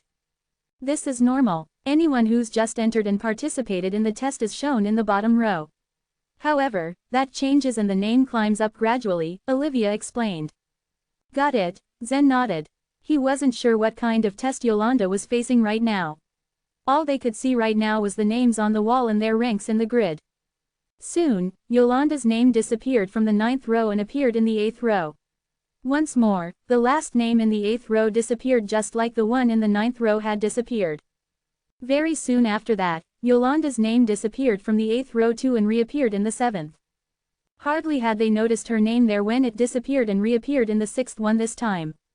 So fast, Olivia exclaimed. Everyone on the 10th floor naturally paid close attention to the situation of the other races. When a person from any race entered the talent tablet, many creatures would come up and watch the tables turn. Some people even collected information and sent it to the top floor of the tower. Each race hoped that they could produce a strong and talented warrior, and at the same time, they also hoped that a talented person would not appear in some other race. This was the reason why they were watching the talent tablet so closely. Yolanda's name was now in the 6th row. It meant that her talent was already on par with Olivia's. Olivia's name moved back 1 place because of that. The number of people who could get up into the 6th row was not small. Perhaps in a few years, even Olivia's name would get slowly squeezed out of the list. However, Yolanda's name stopped in the 6th row only for a little while, after which, it jumped up to the 5th one. Many creatures' eyes opened wide. In the past few years, the number of people whose names had jumped up to the 5th row was very limited. Aside from the ogres and the demon knight, only the very top members of some races had been able to reach the 5th row. As for humans, aside from the mysterious Yolanda, Olivia was the top talent of the Purple Heart Sacred Place and even she had only managed to reach the 6th row. Although everyone's eyes were wide open right now, they had already expected that this was going to happen. If Yolanda's name had not reached the 5th row, every single contender from every single race would have lost his or her face. None of the creatures on the 10th floor had ever defeated Yolanda. After that, Yolanda's name stayed in the 5th row for a long while.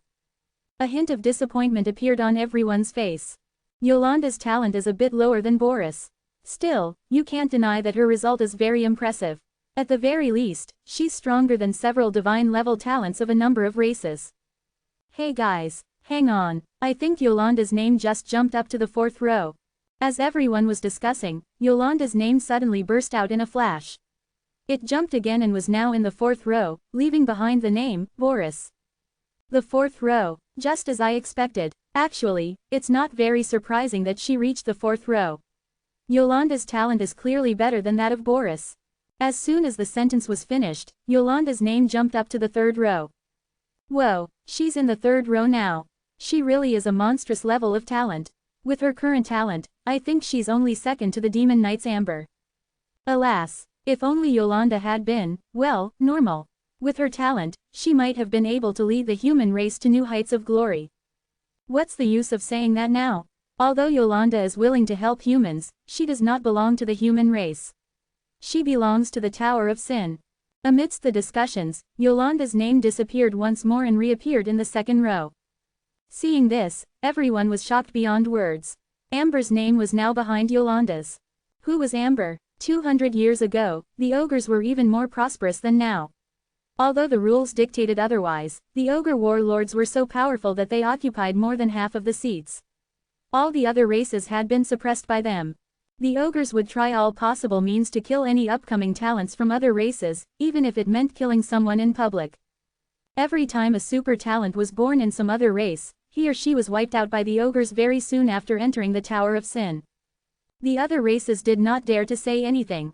After all the other races had joined forces to fight against the ogres then agreed to give up a portion of the seats, allowing many other races to train inside the tower. This was considered a great concession on the ogres' part in those days. It was the appearance of Amber that ended this injustice and completely suppressed the ogres. It didn't matter if the ogres sent assassins after Amber, or if they tried openly killing her, their efforts were of no avail.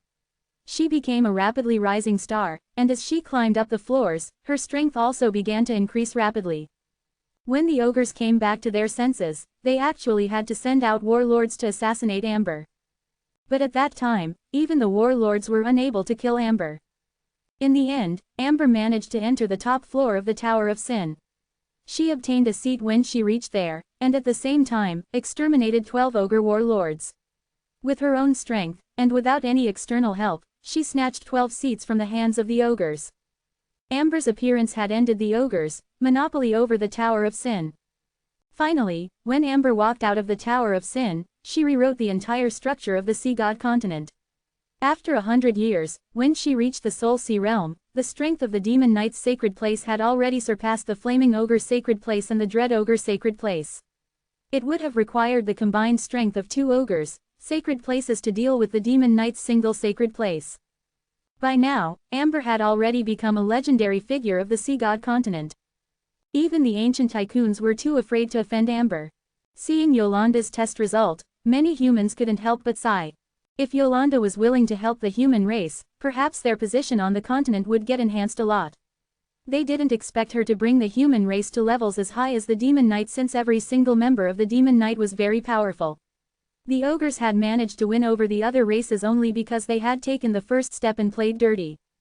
However, Yolanda could at least guarantee that the humans would get out of their present situation and not be bullied anymore. Just when everyone thought that Yolanda's name was going to be fixed in the second row, it suddenly disappeared. What? Some of the onlookers actually pinched their chests to check that they weren't dreaming this whole thing. Who exactly is Yolanda? How is that even possible? She's actually on par with those characters. These 5 people have always been legendary figures, and anyone better than them has never existed on our Sea God continent. But Yolanda. The 5 names in the first row were familiar to everyone in the Tower of Sin. After all, they were the most talented and well-known figures, so how could anyone forget them? As for the speculations about these 5 creatures, everyone had his or her own opinion regarding them. Actually, it was similar to what Zen had in mind. In their eyes, the amazing Tower of Sin was not supposed to belong to the lower world. The 5 creatures in the first row were probably some great powers in the upper world. Their talents were likely far beyond the imagination of the creatures of the Sea God continent, and could only be described as legendary. No one had ever thought that there was going to be a legend by their side. But in any case, Yolanda was able to make it into the first row and stand by the 5 names. No one on the Sea God continent had ever done this before. Amber had not done it, nor had the other talented people. Once Yolanda's name stabilized, the light on the wall faded away.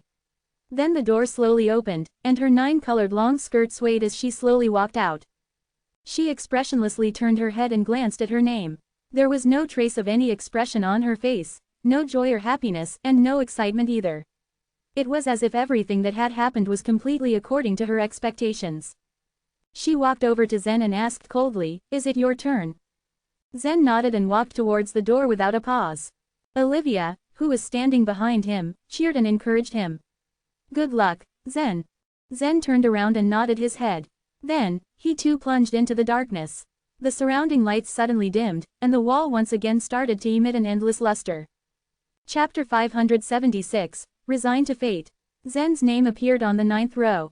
A lot of creatures from different races had been paying close attention to Zen's performance. It could be claimed that he was already on the same level as Boris and Cheryl with what he had shown all of them. Quite a lot of people already thought highly of him despite still having yet to fight with Boris. There had never been such a talent in the human race. Zen had entered the 10th floor with the cultivation of a 10th level war fighter, and that was a feat that had never yet been done in the entire Sea God continent. Not even Amber could do it. Of course, the circumstances of the era also played a part.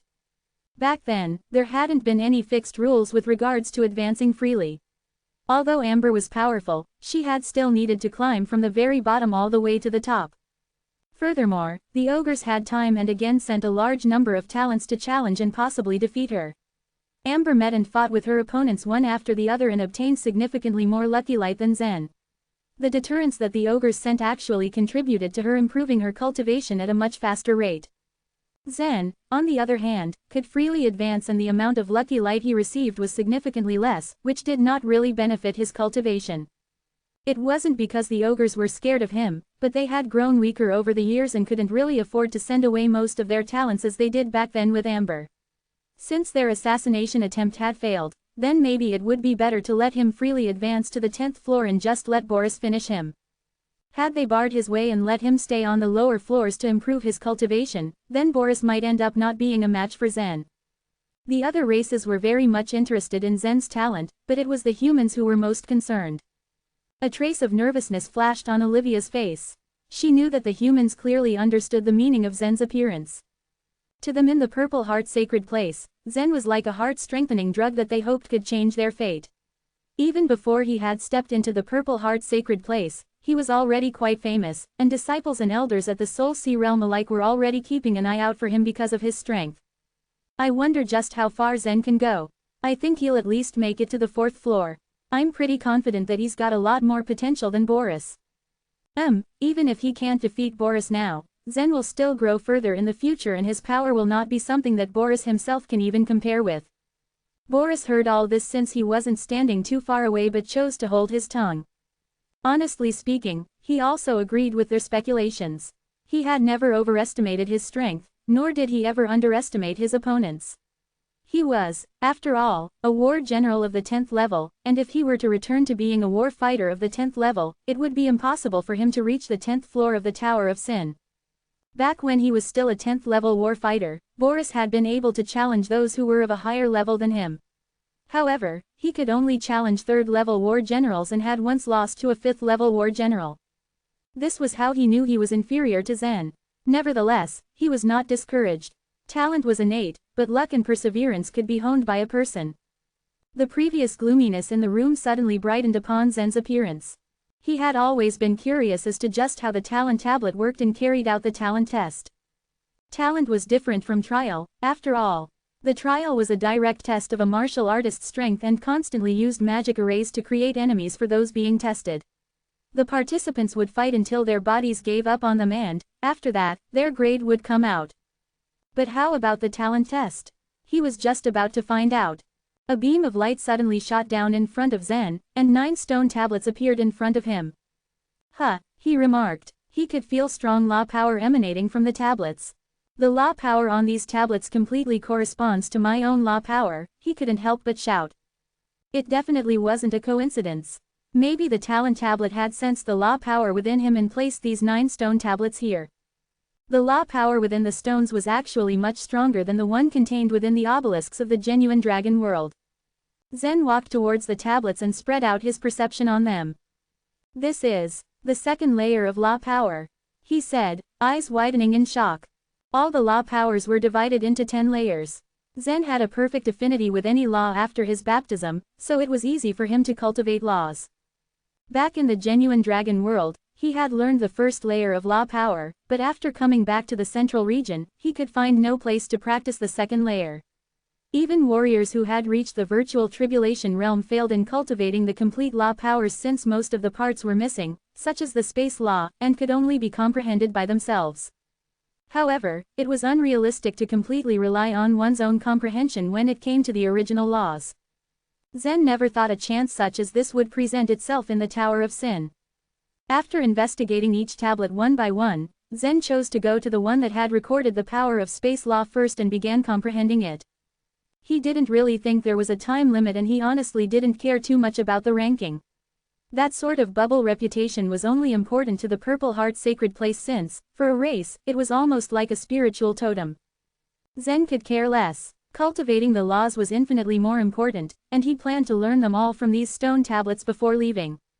However, just as he chose the space law stone tablet, the other 8 ones slowly faded and disappeared before his eyes. What? No, he exclaimed, feeling his stomach drop once all other stone tablets disappeared. No, how can this be? Just as he had chosen one tablet, the rest immediately disappeared. Such a good opportunity had been lost. He could do nothing but sigh in bitter disappointment. Fortunately, the stone tablet in front of him hadn't disappeared. Not wasting any more time, Zen concentrated and began to comprehend the power of the space law. Even before the baptism by laws, Zen's compatibility with the space law had already been the highest. Back then, he had only encountered space windstorm wherein he was able to learn the power of the law. Now that he had a ready-made space stone tablet, everything was a breeze. The talent tablet is only a test of the speed at which one comprehends laws. He thought to himself. If his assumption was right, then it wouldn't be difficult for him since he was originally very sensitive to the space law, and after his baptism by laws, his affinity with it had only increased to an unprecedentedly high level. He didn't know that as he comprehended, his ranking on the wall was also changing. Just like Yolanda's name, Zen's was also rising rapidly. The 9th row, the 8th row, the 7th row. Soon, his name was listed right beside Olivia's. Zen's name is rising fast. It's even faster than Yolanda's. Will he rise to the 1st row as well? I don't think so. The talent tablet doesn't test strength or speed. Speed doesn't determine the ranking. Last time, a divine level talent stayed on the 9th row for 2 hours before his name went up to the 4th row. Look, his name has stopped on the 6th row. Could it be that he is as talented as Olivia? What's the hurry? Let's just wait and see. As long as he's in there, there's no way to arrive at a conclusion. Olivia heard all of this but did not say anything. For some reason, she had a mysterious premonition in her heart that Zen would definitely achieve good results. It would be impossible to expect him to be in the 1st row like Yolanda, but he could at least enter the 3rd row and become a figure that was only inferior to Amber. Yolanda, who wasn't originally interested in anything that was happening, was now also expressionlessly staring at the rankings on the wall. It looked as if she was also anticipating the result, but nobody could really tell for sure. Dylan, on the other hand, was extremely gloomy. The 6th row. Zen had already climbed to the 6th row and it was a huge blow to his ego. He had also been known as a divine level talent in the sacred place and was on par with Olivia. However, after the test, his name had only come up to the 7th row. A lot of people were also listed on the 7th to 9th rows. His ranking was quite low, and it wouldn't be long before he was completely squeezed out. He merely looked at Zen's name on the 6th row and quietly resigned himself to his fate. Chapter 577, A Fish in the Space. It did not take a long moment before Zen had arrived at the 6th row, easily surpassing Dylan. Who knew which row Zen would eventually manage to reach in the end? Among everyone at the Tower of Sin, this fact was undeniable. Dylan was the most talented disciple from the Purple Heart sacred place besides Olivia. Although it was clear as day that his talent was not as good as Olivia's, Dylan was already well aware of this notion and acquiesced to it. Ever since he was a young child, Dylan had always considered Olivia as the only other warrior who could match him when it came to strength. Moreover, Olivia had also been the woman in his heart for the longest time. As luck would have it, that mongrel named Zen appeared out of nowhere and stole everything Dylan once had and yanked the rug under his own feet.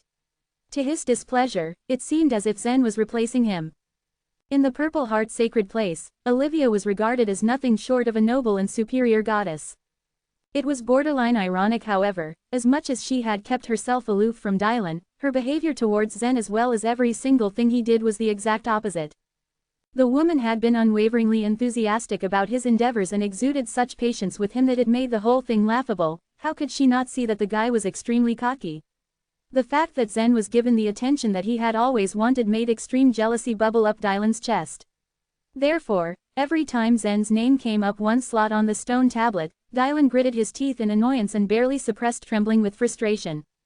The space law on the stone tablet had proved to be of great help to Zen.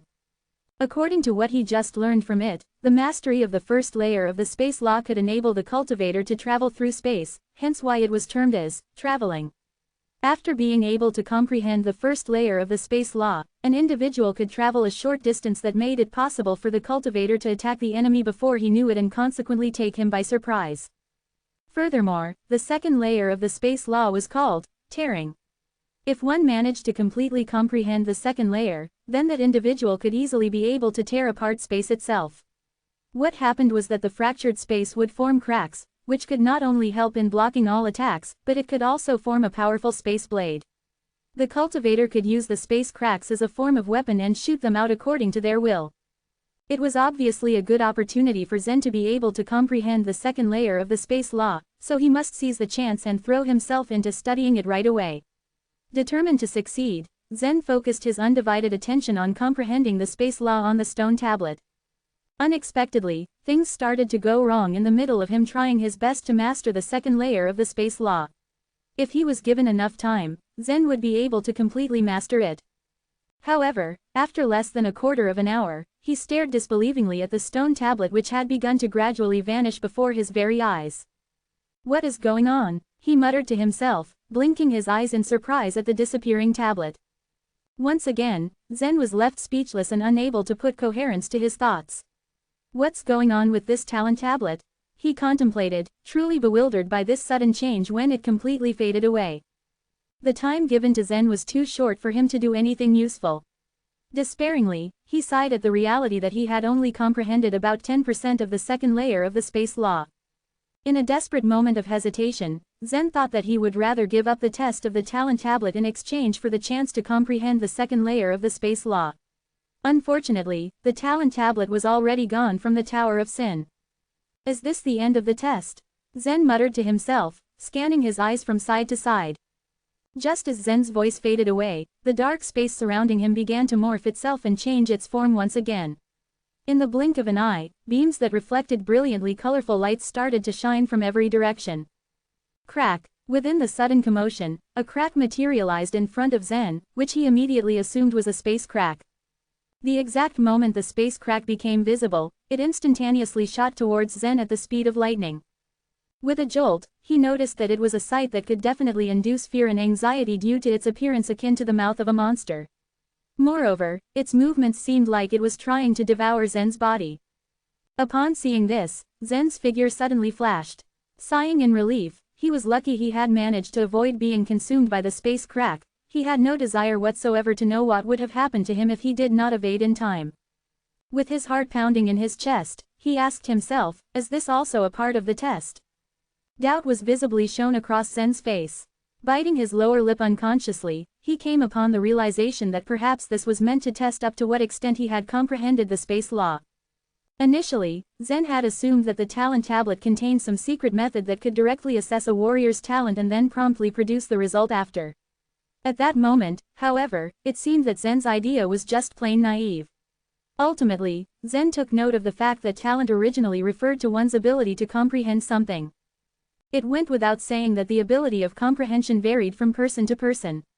Adding to this, people had different preferences, as well as speed, when it came to learning the same thing. However that might be, what was marvelous about the talent tablet was its ability to automatically and consistently discover each person's strong point. Moreover, it was dedicated in giving them something to comprehend according to their respective strong points. After a period of time, the talent tablet tested the effectiveness of their comprehension. Through this method, it could determine the rank of the examinee's talent without preamble. For example, if an individual was particularly good at fire law, the stone tablet he chose would most probably contain the fire law. Due to this, the specific test for the examinee would involve the constant attacks by all sorts of fire. But, such test is still not accurate. Zen hummed and pouted as he shook his head vehemently. Just now, Zen had just employed the power of the first layer of the space law and traveled for a relatively short time to dodge the space crack that came at him just a moment ago. Despite that, Zen was certain that it had nothing to do with his talent and he believed that his success was attributed to his real strength in cultivation. In spite of everything, Zen had underestimated the power of the talent tablet. Not a long moment had passed before more space cracks began to appear from all directions Zen could see. Abruptly positioning himself to get ready, he knew that when those space cracks fully emerged, he only had a split of a second to evade before they all came ferociously to crush him.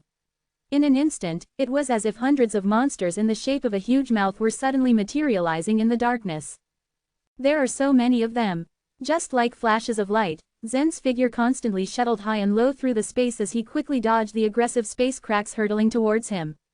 However, Zen began to feel the pressure due to the fact that with the constant increase of space cracks, the space Zen initially used to evade the vicious attacks became more and more limited. This space where Zen was situated in was not large enough to begin with, so there had been an inadequate space for Zen to move freely. With the continuous multiplication of the space cracks, he realized that he would be engulfed by them sooner or later. Zen remembered that when he had faced the giant swords summoned by Marilyn from the Purple Power world in the past, he had also utilized the space law to avoid the onslaught of attacks.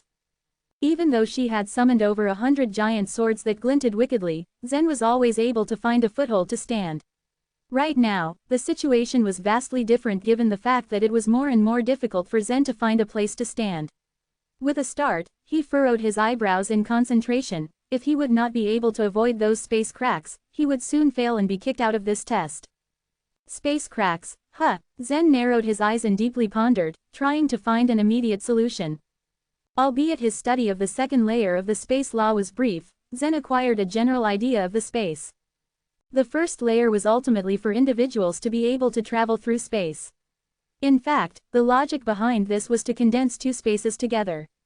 Through the perspective of an outsider looking at his movements, Zen could appear to travel a certain distance in an instant, when in reality, Zen had only taken a single step. How he had achieved this was by bonding two consecutive nodes, using the space law. In other words, Zen had bent the space around him and cleverly taken a shortcut. On the other hand, the space cracks on the second layer operated on different terms. Some tremendously powerful masters could tear the space apart through brute force. Because of this fact, this meant that space actually could hold the strength of an attack to a certain degree. Therefore, the smaller the space, the more fragile it was, and more importantly, the easier it was for people to tear it apart. A good example of this would be the space on the Cloud Road, as it was particularly unstable. Even though no one had ever torn it apart, some space cracks in its weak parts naturally appeared in the space due to its unstable property. At that time, Zen had been able to use those weak parts in the space to move.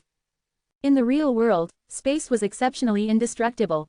Someone who was a virtual tribulation realm master would even be unable to tear up the space, and the best they could do was to resort to a secret method to weaken it.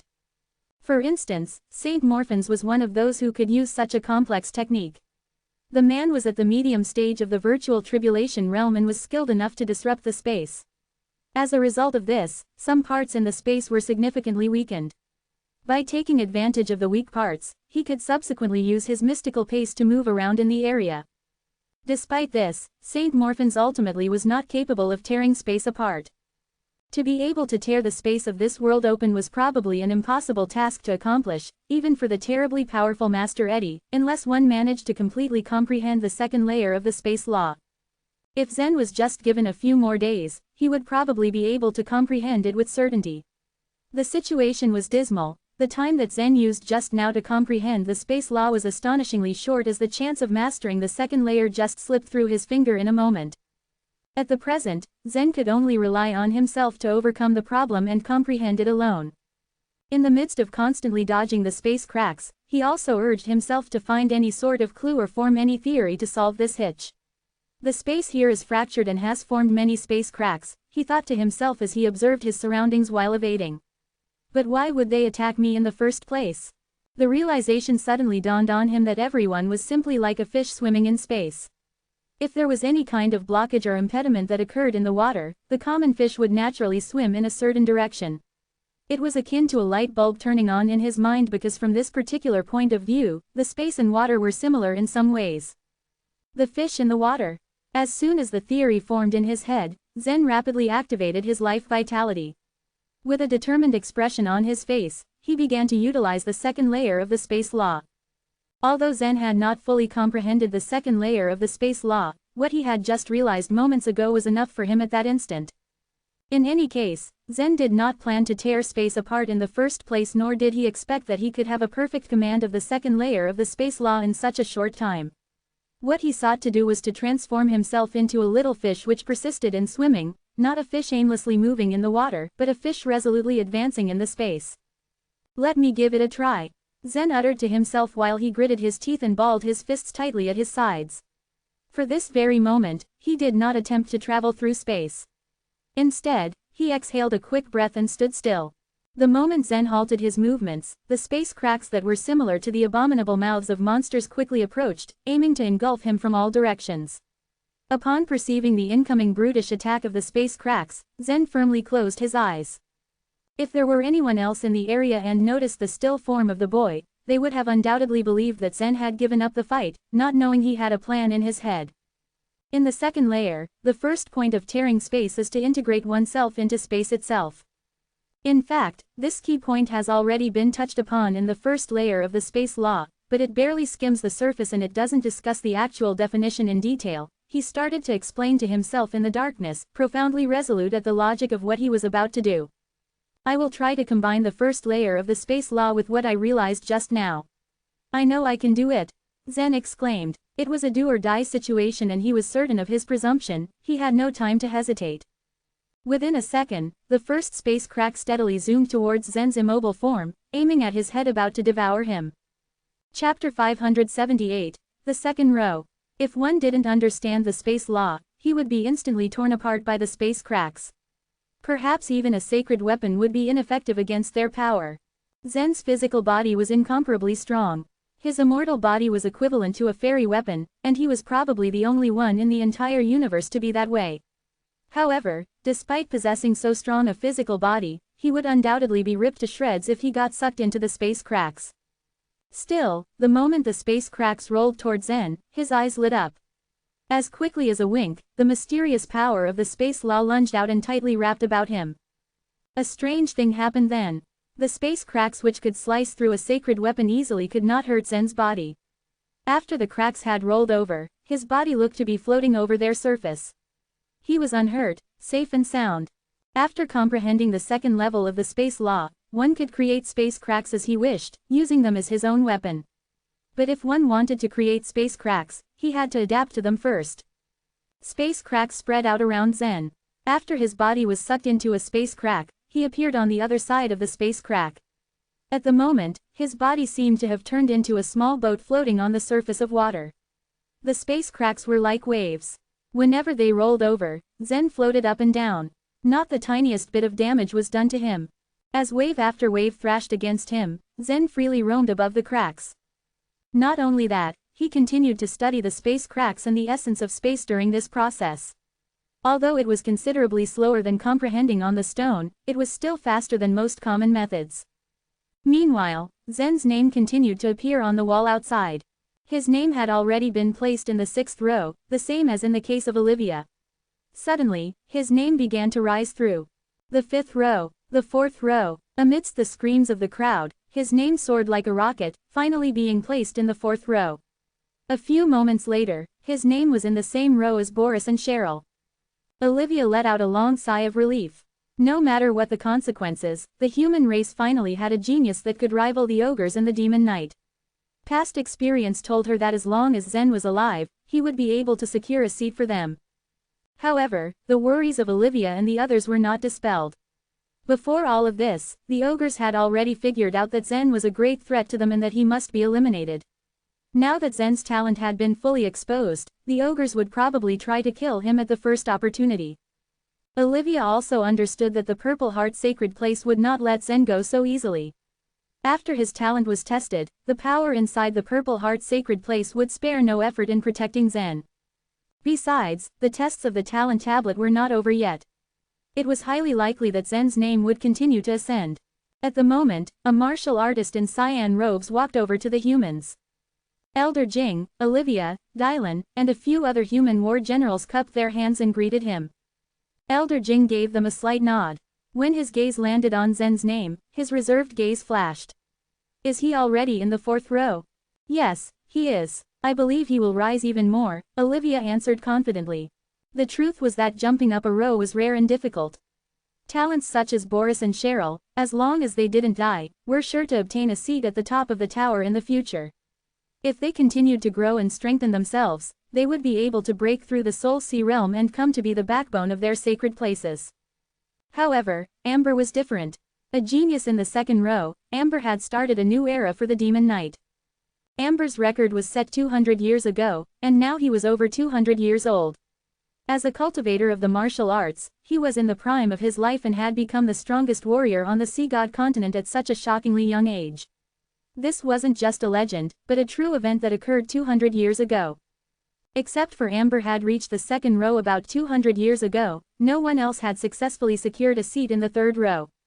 On the whole, a seat in the 3rd row was enough to ensure the status of a certain leader from the sacred place. Of course, talent was not everything. It was just an estimate of a martial artist's achievements in the future. To grow up and become stronger, a warrior needed something greater than talent. He needed luck and ample room to grow in a bid to become an influential warrior. Every step up, there were rifts and fissures to cross. Yet Olivia was so confident in Zen's abilities and power that her blind faith in him was overwhelming. However, it wasn't just Olivia that Zen had given such an impression to. The warriors and creatures of other races felt the same. Even Dylan, who was understandably jealous of Zen, believed Olivia when she said that Zen wouldn't stop at the 4th row. Elder Jing nodded. Zen was the reason he had come down from the upper floors today. No matter what the result was, he had to report it immediately. Inside the room, ripples from the space cracks gradually subsided, and Zen was once again engulfed in the darkness. Is it over yet? Zen had no idea of the situation outside, nor did he know of the full procedures of this test. He was unsure as to whether or not it had ended. The darkness only lasted for a few seconds before a gentle glow unrolled around him. Clearly, another round of tests was about to begin. Inside this space, he had nobody to answer his questions. He could only grapple with problems by himself and handle the unexpected events calmly and patiently. When the seemingly gentle lights showed up, Zen felt an irresistible force being exerted on his body. What does this mean? The force did not originate from a specific direction, but it was constantly being pressed onto him from all directions. Slowly, his body even floated up, being held up in the air by this force. Such a strong power. Zen struggled in vain. The power was too strong for him to withstand. When he was unable to break free using his physical strength alone, he attempted to summon the forceful energy within his body. But the moment he made it flow, it disappeared without a trace. What's going on? Zen wondered out loud, now panicking a bit. He wasn't so afraid of a dangerous or formidable opponent. However, the loss of his own strength raised his hackles. When his forceful energy failed to flow, he began to circulate his life vitality. Although the life vitality was inferior to the forceful energy and strength, it could last longer. A few moments later, he found his life vitality also useless to him. Zen's face was white with shock. How is this even possible? He murmured to himself, struggling to come up with ways to defeat this unexpected foe. Dragon scale power. That didn't work either. Other kinds of strengths were of no use to Zen, except the strength of his physical body. It took him aback. Frowning, Zen wondered if this was to test the determination and strength of his physical body, for this force had blocked all of his other strengths. In this aggravating situation, he felt relieved and reassured knowing that the talent tablet couldn't be controlled by the ogres. Even at a time when ogres wholly seized the Tower of Sin, they weren't masters of the talent tower. Perhaps no living being in the lower world could control the giant tower.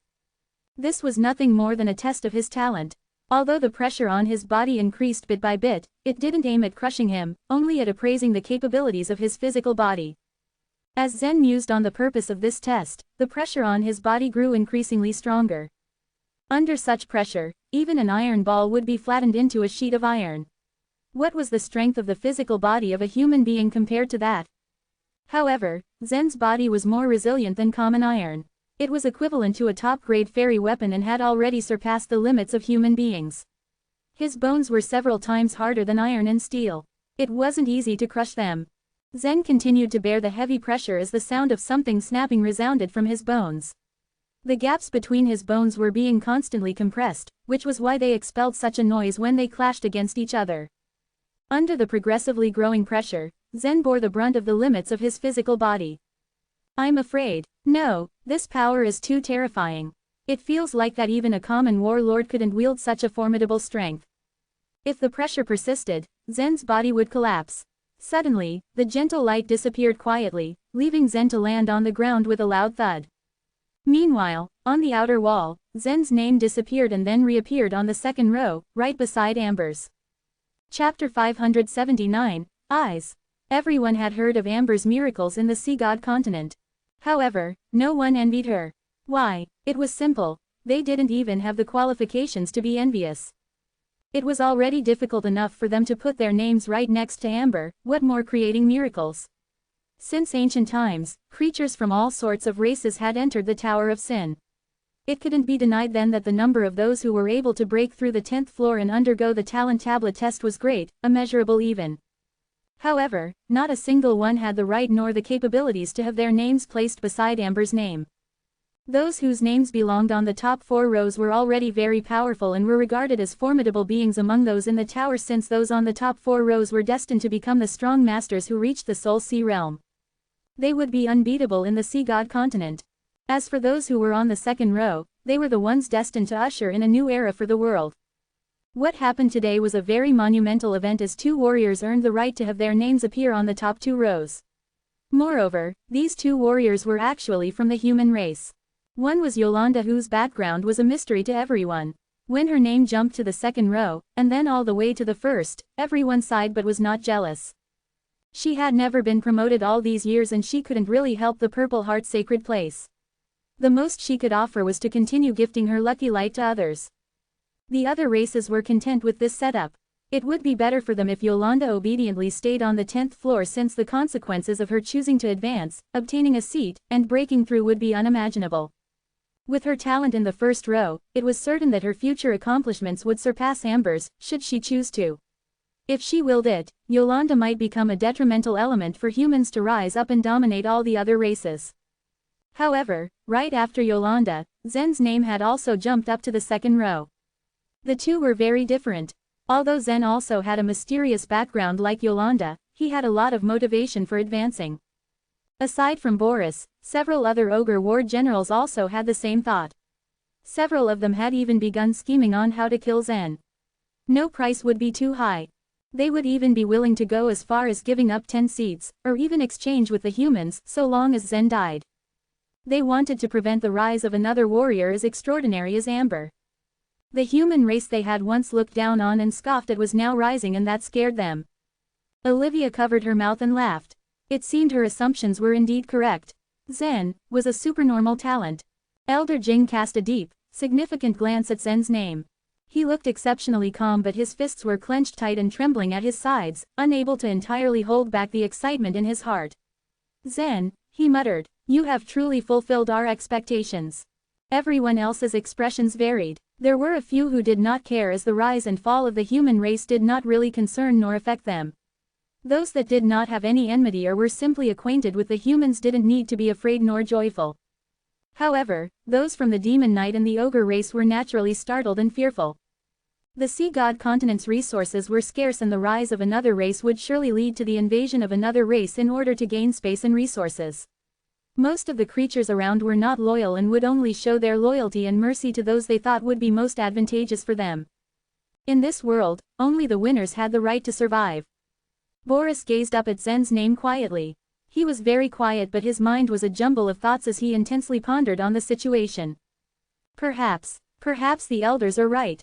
They are more far-sighted and wiser than me, he thought to himself. Zen is indeed someone the ogres must kill no matter what. An ominous premonition arose in his mind. A premonition of the ogre's decline as a result of Zen's ascension. Boris was a very proud person, willing to stand on the arena and defeat Zen. However, this didn't mean that he would idly watch as a terrifying opponent grew and became much stronger than everyone combined. If such a thing happened, it was no longer a matter of who was a stronger fighter, but a matter of whose races lived and died. He was a member of the Ogre race, and he felt an intense feeling of crisis and fear. I still have a chance, he murmured coldly.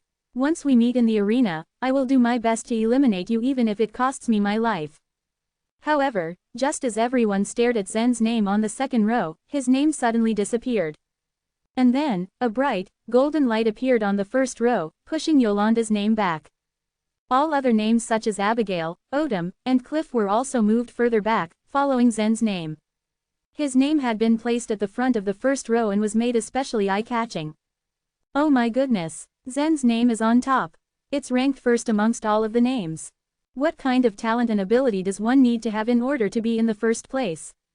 You should have talent like Zen's. Nonsense. What even is Zen's level of talent? Can you even describe it? A divine level talent could only reach the 4th row. Now that Zen's name is on the 1st row, just what kind of talent does he have? Is it even describable? There was indeed no quantifiable indicator for talent. The only thing that could be done was to compare it with other warriors to figure out which level each one was in. The creatures of the Sea God continent did not know the other 5 names on the 1st row and could only imagine that they were as mystical as immortals. However, in a single day, Zen and Yolanda, who they all knew in the flesh, suddenly had their names placed right next to these mystical beings' names. Who would dare mock humans as trash from now on? Who would dare brand them as a cowardly race? No race would dare ridicule humans now that their rise towards prominence was already set in stone. Any offense to their race would most probably be countered by either Zen or Yolanda. If your race also has the ability, you can also cultivate a talent like Zen and have him place his name on the first row. Everyone gathered all discussed amongst themselves the sensational happenings. Even the constant fighting in the arena halted. The ogres, the demon knight, the orcs, the giants, the knight group. All kinds of creatures from all races all gathered together to look and discuss at this momentous event. A lot of them were already certain of Zen's rise along with the human race, but a few creatures weren't so quick to come to that conclusion. If Zen grows and becomes more powerful, it's very likely that he'll help the Purple Heart sacred place. I don't think that's necessarily the case. The ogres will not let Zen grow even stronger. If they can't beat him in the arena, then the ogre warlords on top of the tower will probably bend the rules and kill Zen themselves. Zen shouldn't have entered the talent tablet for the test. He would have been fine if he placed on the 5th or 4th row, but now, everyone's seen just how great his abilities are. The ogres are surely on edge. They won't allow someone like Zen to live long. I agree. The ogres still regret not killing Amber in the past after the bloody lesson they have learned years ago. They're smarter now and will definitely not let Zen off. Even if they break the rules, they would do their best to eliminate him. Besides, there's still the demon knight hanging around. Zen should also watch out for them. Olivia and Elder Jing both wore long expressions upon hearing the discussions. The bystanders were right. It was impossible for the ogres to remain indifferent to this matter. It would not be beneath them to break the rules, and they would send out a warlord to kill Zen to assure the survival of their race.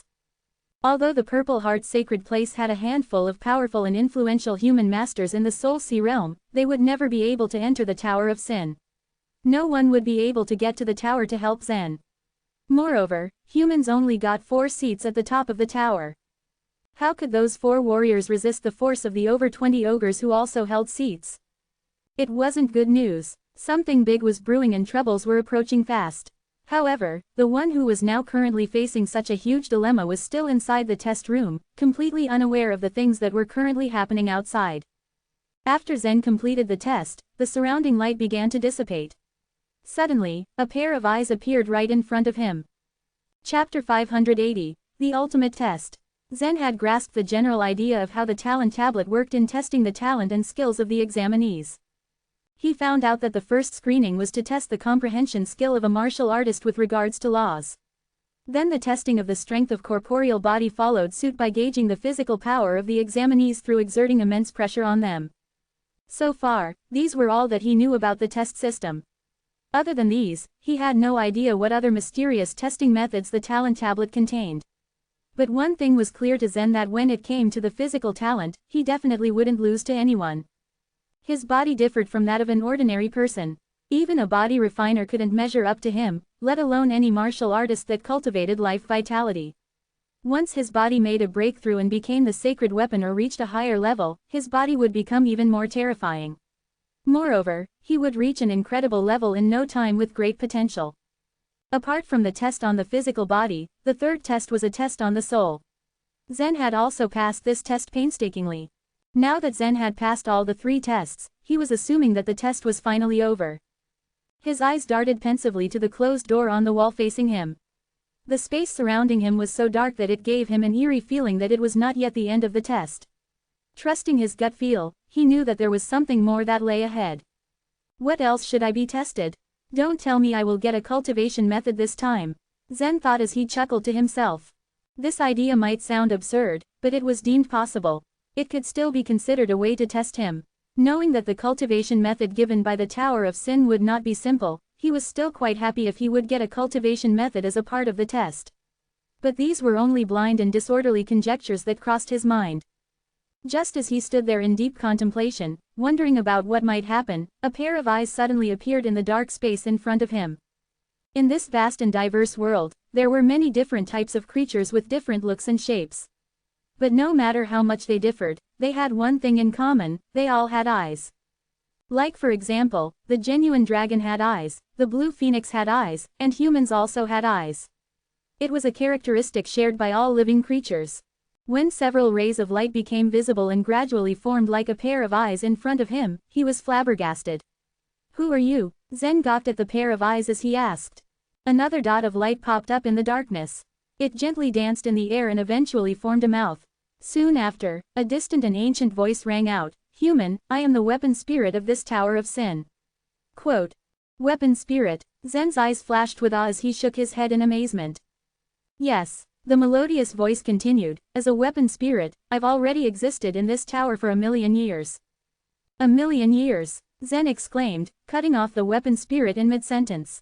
He was shocked to hear that. In the central region, the ancient tycoon who had lived over 1,000 years was already considered much of a freak.